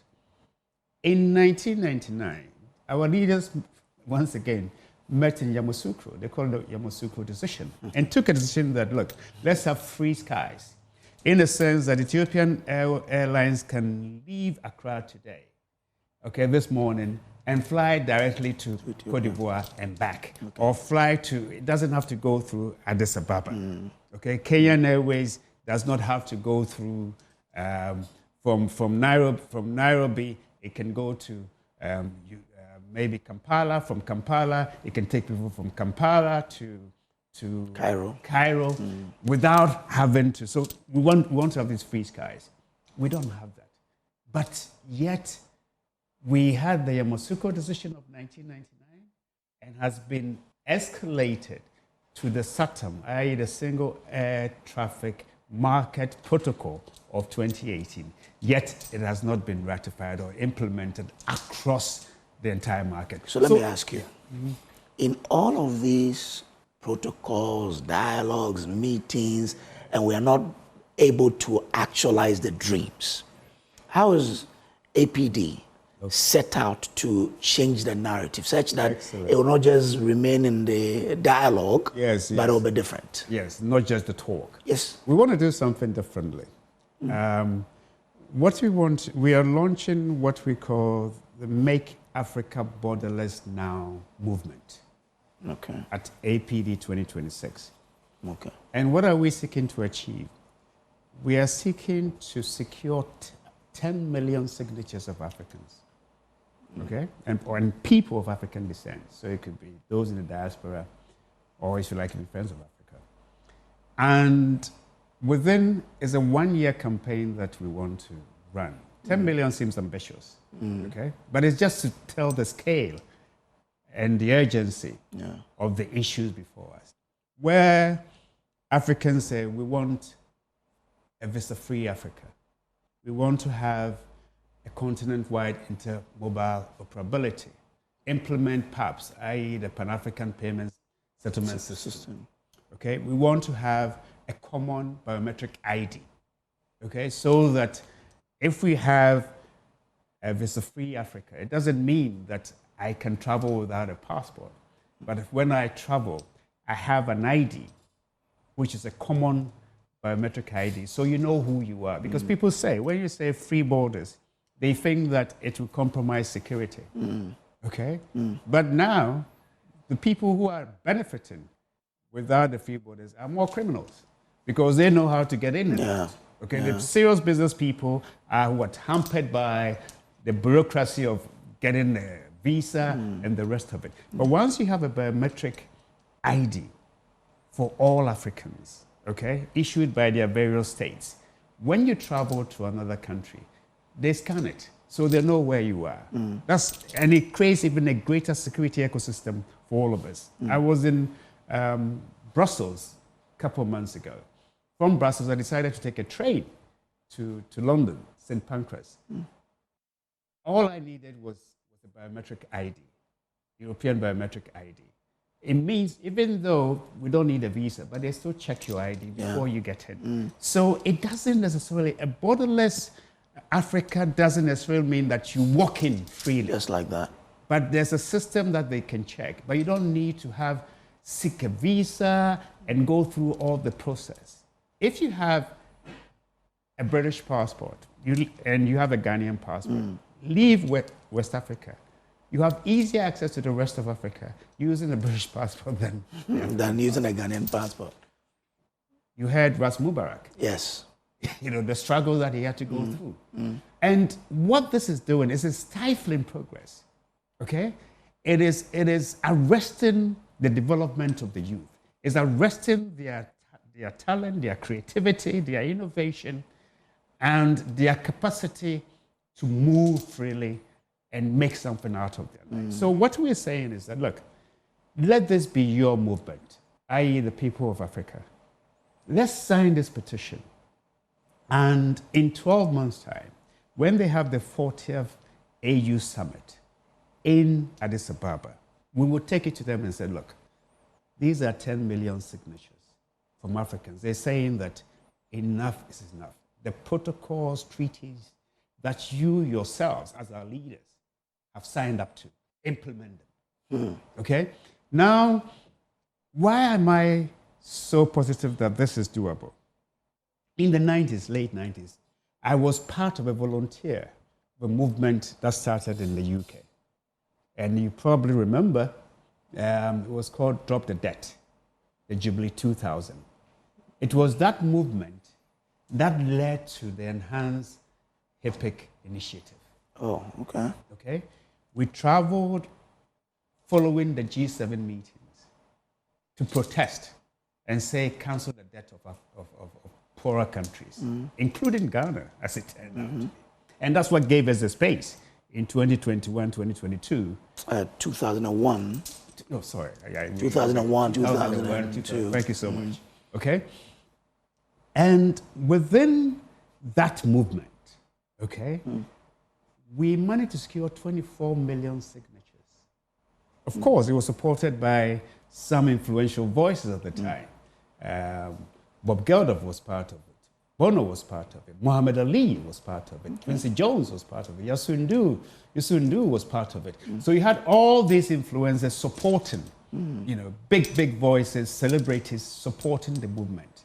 And of course, even the Archbishop of Canterbury. So it then grew as an NGO thing that started with Martin Dent and others, and it grew into a global movement. And within that period, a couple of years, we secured 24 million signatures and formed the biggest human chain of 70,000 people, holding hands in Birmingham when the G8 were meeting there.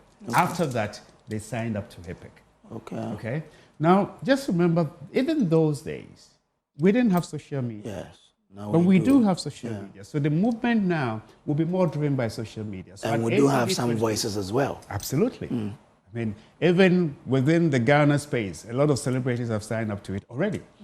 Okay, I'm sure Sarkodie, Stoneboy, and plenty others are signing up. But beyond that, we have Mr. Easy, and we'll have a lot more. I'm sure Idris Elba and co. I've been in touch with them already. Okay, so it's that kind of movement, but we need to own the single market as a people. Let the youth, let the SMEs of the continent, let the big business of the continent.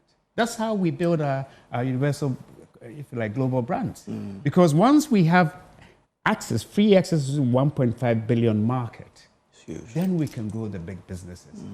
They can then create the jobs that we need. So that's, if you like, the highlight of APD 2026. But beyond that, we have conversations. Last year, we had people from 47 countries attending APD 2025. This year, going by the registration that we received, participants are from 104 countries. And then we analyzed their nationalities, 95 nationalities. I'm sure it's still growing. When I checked last night, I think we had well over 5,000 people registered to come. There's 3 days of various activities. We have what we call Projet Afrique, which is Projet Afrique. That's me trying French. So Projet Afrique is an exhibition to project Africa or made in Africa goods. So I have rice. You have absolutely. So I can exhibit, yeah. Absolutely.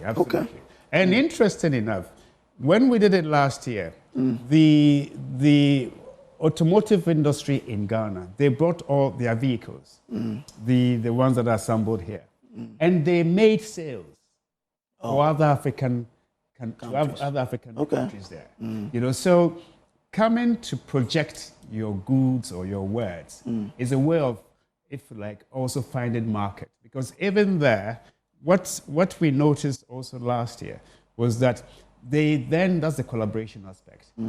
You get SMEs that will want to also sell your products in other countries. You know, so the Projet Afrique service is a major part of what we do. So businesses from Ghana, if you don't take advantage of it and you wait for someone from Cotonou to do that. But that's really Projet Afrique. And then we have what we call the breakfast meetings. And I think we have about 12 separate breakfast meetings. These are all happening in the morning of day one, which is the 4th Wednesday, 4th of February. 12 separate meetings. And the meetings are like KPMG are doing a masterclass on how to scale up your business for cross-border trade. The banks and bankers are doing an SME in financing. So the banks that are taking part, they will show you how you can access financing or credit to scale up your business. We have a breakfast meeting on, I think, Next Step. This is by a youth organization called Drive to Inspire Africa.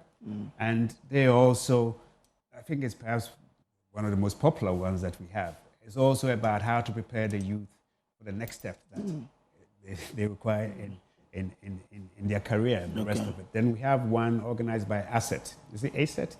I think it's ASET. Yes, ASET. ASET on women. It's also about empowerment of women. We have one organized by Rigworld on oil and gas. Oh, Rigworld. Yes, SMEs and the young youth can operate in the oil industry. And then we have one by an organization in South Africa, I think called Sedelib. They are into mining, and they're doing it in collaboration with Gold Board. On how to, for youth and women and SMEs in mining, how to gain, sort of scale up your business. A powerful line of activities there. Yes, and then there's several others. I hope they won't be running concurrently because they are running concurrently. that word of, because listening to you, I have interest in quite about 3 or 4 of them. Yes, there's also there's several others. There's several others. If you go on the website, it's there. But how do I take advantage of if I have interest in 4 and they are running concurrently? I'm missing out. Well, those are the breakfast meetings. So you can, and they're all within the Accra International Conference Center. So you can move from so 5 to 10 minutes here, 10 minutes there. Okay. So that's that. And then we have the opening ceremony in the afternoon. And then the whole afternoon is dedicated to women. So we call it the Women Prosperity Dialogue. We have AU commissioners, we have political leaders from the continent, including first ladies. We're expecting also, I think, some vice presidents. We're expecting, for instance, like the CEO of Fidelity in Nigeria. We're expecting women in mining, women in, of course, in banking, in telcos. Women in agriculture. In agriculture. Those who farm with us. Of course. And we are talking about big women who are doing well in cocoa, in coffee, some from Rwanda, some from Kenya, some from Cameroon, some from Cote d'Ivoire, and some from Ghana. So we have a series of stuff, and also women who are making it, whether in cosmetics that are made from a raw material, and scaling up and across, not just Africa, but selling across the world as well. Then on this day 2, which is a Thursday, the 5th of February, the morning is dedicated to SMEs. Okay?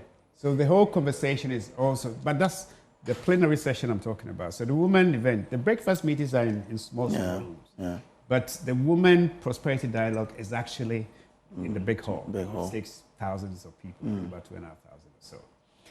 Then, so the morning will be about SMEs. Then in the afternoon, it's about what we call the Youth Prosperity Dialogue. And that, I think, is probably the most popular one because we have some celebrities also coming. So it's about the creative arts, it's about the digital economy, it's about manufacturing, it's about everything, opportunities are available for the youth.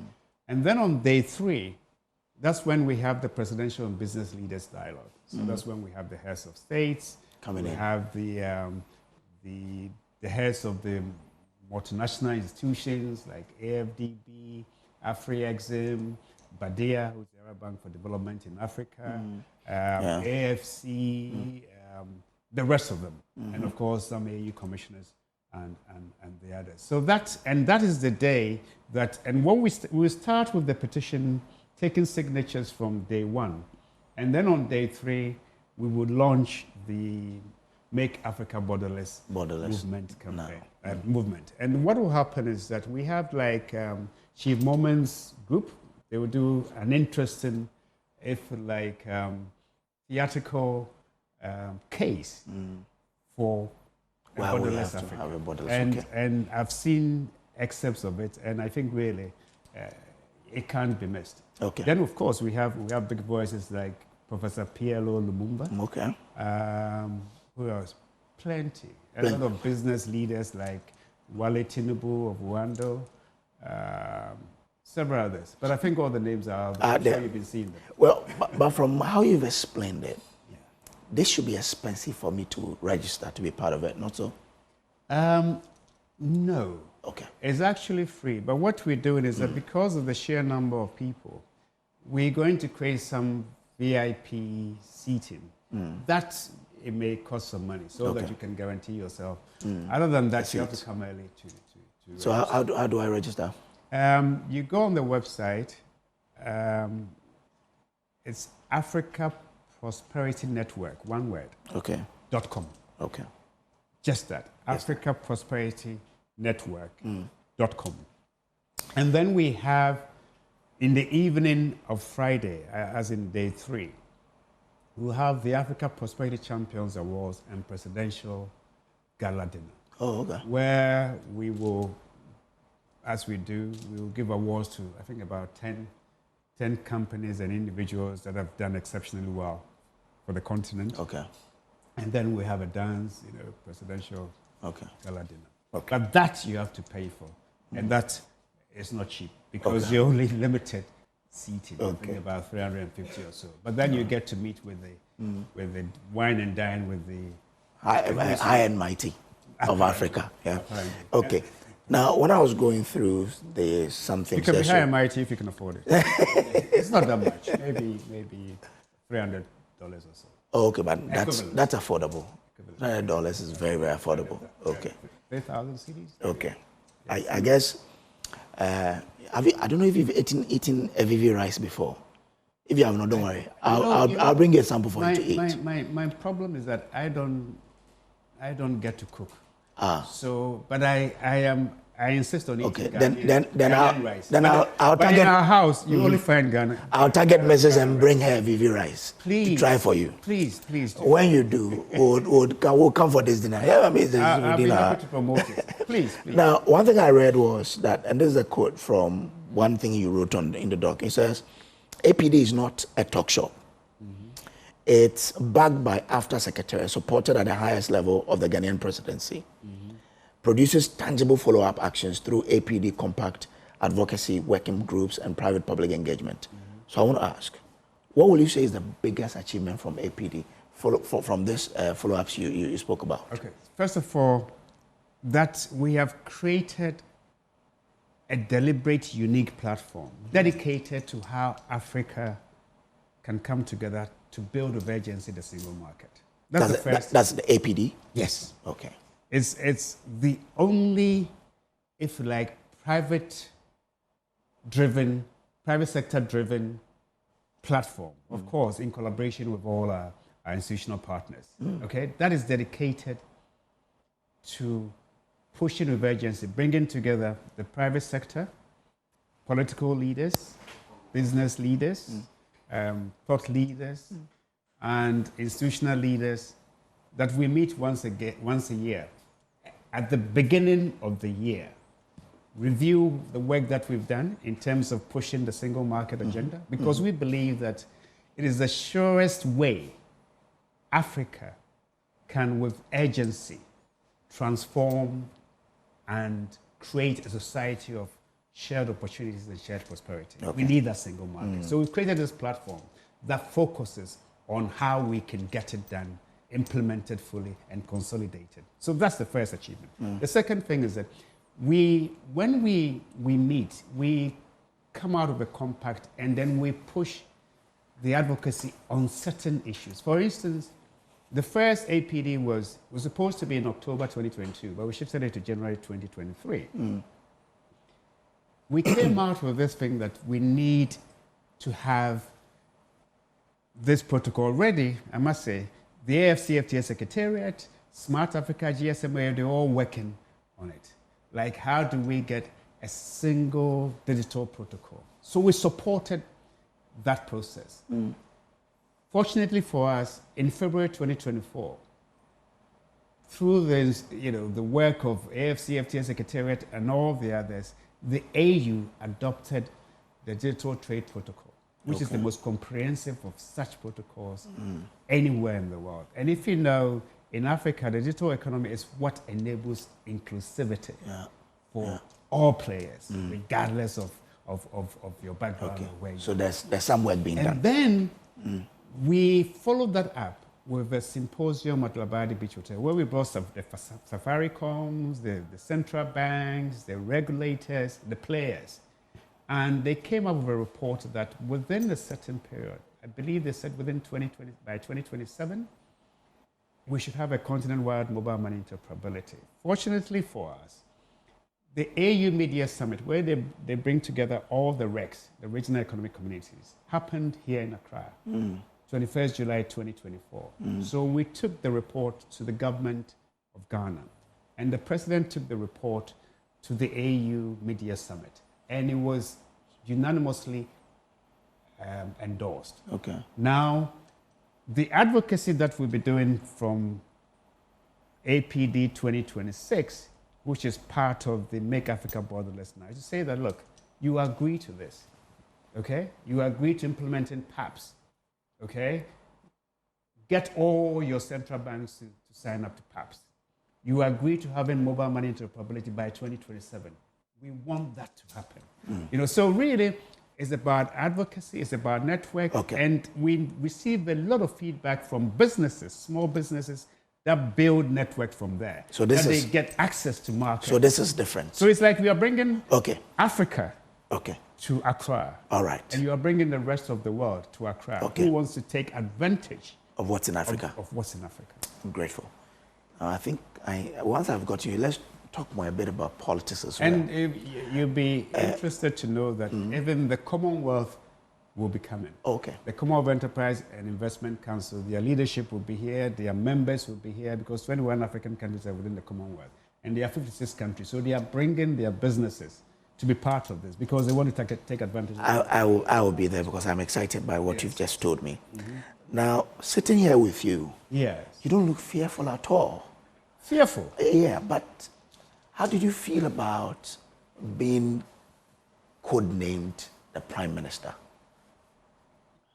Am I still, I'm a Prime Minister? No, those days. No, but I think what's interesting is that I think people know maybe the role I played, whether I was a statesman, whether at Danko Institute, and the role I play in terms of, helping the MPP with their strategies and stuff like that, advocacy and the rest of it. So I suspect when MPP won in 2016, they expected me to take a political position, office. And when I didn't take one, they had to create one for me. So, so I think that's how the title came. But of course. So you were not the one who was the biggest puller of the strings. The strings. Yeah. The strings. I mean, in governance politics. There's a lot of propaganda going on. I mean, and I've said it publicly, that yes, of course, I had influence. Okay, but influence is not the same as power. Okay. Does that make sense? Yeah, it does. Okay, you have access to the president, even maybe to his bedroom, because you've known him, he's not just family. I mean, I wasn't close to Akufo-Addo just because I'm family, no. It's because I supported him and I dedicated a lot because I believed in his vision and the rest of it. So we're that close. And then people expected that I will be offered a political position. No, but your closeness means that he will listen to you. Yes, you know, the presidency is a lonely place. And when you are close to a president, you feel sorry for a president. Because it's so lonely. You have, I'll give you just a typical example. This was during the election petition in 2012. This is when he was just a candidate. And I was sitting in his study, and he received a lot of people. And one pastor came. And I've forgotten exactly what the pastor said, but it was something to the effect that, oh, don't drink water in the morning. It's not that, but I'm just using an example. And then 3 or 4 other visitors came. When they left, the 5th one was also a pastor. Oh, drink water in the morning. And I could say, I feel glad I'm here. You know? Yeah. And the thing is that, so you have all manner of things that you have to weigh. You are hearing all manner of things from various, but the decision, final decision, is yours. It's a lonely place. It's a lonely. So yes, there are people who may influence your thinking. There are events that will influence your thinking, but you need to take the decision because the box stops. So did you tell him about the feeling of Ghanaians when he was the president? When you gauge the mood, were you telling him that, look, Mr. President, this is how Ghanaians are feeling? The president knew better than I did. But let me tell you something. I don't know whether you studied, of course you did. You studied global affairs over the last 4 or 5 years. Okay? And you saw what happened, not just in Ghana, but in several places. Okay? The forces that were at play. Okay? And I remember sometimes people ask the question, why didn't he reshuffle? You hear that? Oh, yes. The finance minister. No, I'm coming. Why didn't he reshuffle? And I'll tell you Akufo-Addo's view on reshuffle before he even came to office. He didn't really believe in reshuffle unless he had the reason. It's not because you think he should do reshuffle. Okay? Because he sits there, he knows what his ministers are doing for his projects for the country. Okay? He didn't necessarily believe in it. But if you notice when certain things were happening and you have a parliament, you know, there's something, I won't go into details, but I'll tell you something that a British Prime Minister, I believe, said. He said to a businessman, he said, you know, when you fire someone, okay, the worst they can do to you is they'll take you to employment tribunal. Okay? But they go. Me, when I fire someone, they go and sit behind me and start plotting against me. Okay. Okay. I mean, I'm not going to go into details, but I'm just giving you a scenario. Yeah. And they start plotting against me. All right? You had Parliament. That was a split Parliament. A speaker that wasn't your speaker. Yeah? We remember the waving times that people had to be flown, one person had to be flown in order to pass a government program in Parliament. Huh? And you had this situation where you had to deal with economic crisis. Yeah? You had no control, or hardly any control, of the place where your policies have to be adopted, okay, approved before you can implement them. And you had no control of that Parliament, okay? All right, I don't want to get into details, but I'm just saying that when we sit back, when we've been, and I believe in posterity. So when we sit back, maybe the years come in, and we look at the situation that the country faced. So for instance, he comes into office, he sees mining to be a problem. He says that he takes a radical decision. I will ban small-scale mining, even if it costs me politically. And it cost him politically. Because when you look at the results of 2020, in mining areas, he lost. Yeah. And then what happened after that? Okay. He didn't have a speaker. He didn't control Parliament. And then the global cost of living crisis hit. Okay? Your budget, your first budget is thrown out. Okay? The policy that you thought, emergency policy that you thought could raise the money that was required to defray your debts, okay, had issues in Parliament that you couldn't control. And then investor confidence starts what? Leaving. So they come in, they sell their domestic bonds, they take it out, change it into dollars, and then your cedi currency starts going down. You don't also control Parliament. And all these crises came to a head, okay? But I look at it and I say that government did not waste the crisis. Oh, but they say reshuffling of Oforiatta would have changed it. I'm coming. You can sit here and say that. No, that's wrong. This is not me saying. You can say that, but I'm saying that you can say that. But the president at the time also knew what his ministers were doing to help him resolve the crisis, including individual ministers. I don't want to single out any person. Okay, he knew the role each of them had to play at that time. When he felt that he had things under control, then he did his reshuffle. Okay, so I'm just saying that it may be difficult for Ghanaians at the time, looking at what was happening, say, change this person, as if that's the cure.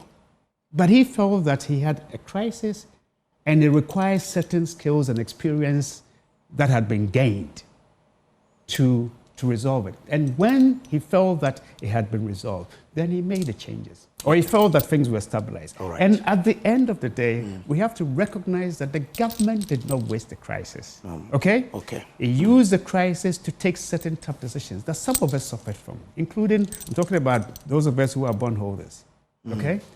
But the sacrifices that we made involuntarily, because we didn't want to do it. We didn't want to suffer haircuts. But those sacrifices saved the economy for 35 million people. Okay. And it gave us a space. We saw it in HIPIC. President Rawlings, God bless his soul, perhaps did not have the courage after 19 years to sign up for HIPIC when it happened. Because, yes, some of us campaigned for HIPIC to happen. But for him, but when President Kufuor came, he had the courage to do it. And when he did it, what did he do? It gave him the space. How's your cousin doing? Which one? Oforiatta. Oh, he's good. He's good. He's I sit down and I think that I don't know what he's going through, because whatever it is, and I saw some placards at the U.S. Embassy. And when you read the placards, they were saying how he made us suffer. As in the crisis. So which means that Ghanaians blame that one single person, or not, maybe not Ghanaians generally, but those who had the placards, for the economic crisis. That was not his invention. Okay? So I sit down and I think that this is a man who had made himself in the business community, decided to come into office. Do you feel sad for him? I feel, and if you're a human being, to know that this is a man that, because when you look at all the issues around him, I am yet to come across a single charge that they can say that Oforiatta stole money. It's as if he's been punished for the crisis that Ghanaians went through. He's been punished for some decisions, but this is a man that when the banks collapsed, which had nothing to do with him, it was the Bank of Ghana implementing an act that had been passed by Parliament before 2017. Okay? But his president told him, let me finish. His president told them that go and find money for the 4.5 million deposits. Okay. He did. All right. So, anyway, we leave it to. The facts will surely come out. But I'm sure he's well. Okay. And I think that I'm happy where Ghana is. Okay. Okay, right. In a sense that we have stability. All right. A lot of work has happened. Our time you didn't want me to talk, but our time is fast. No, I think we should have gone into this earlier. No. Gabby Asare Otchere-Darko, Esquire, is founder and executive chairman, Africa Prosperity Network, APN. Thank you very much for coming. My pleasure.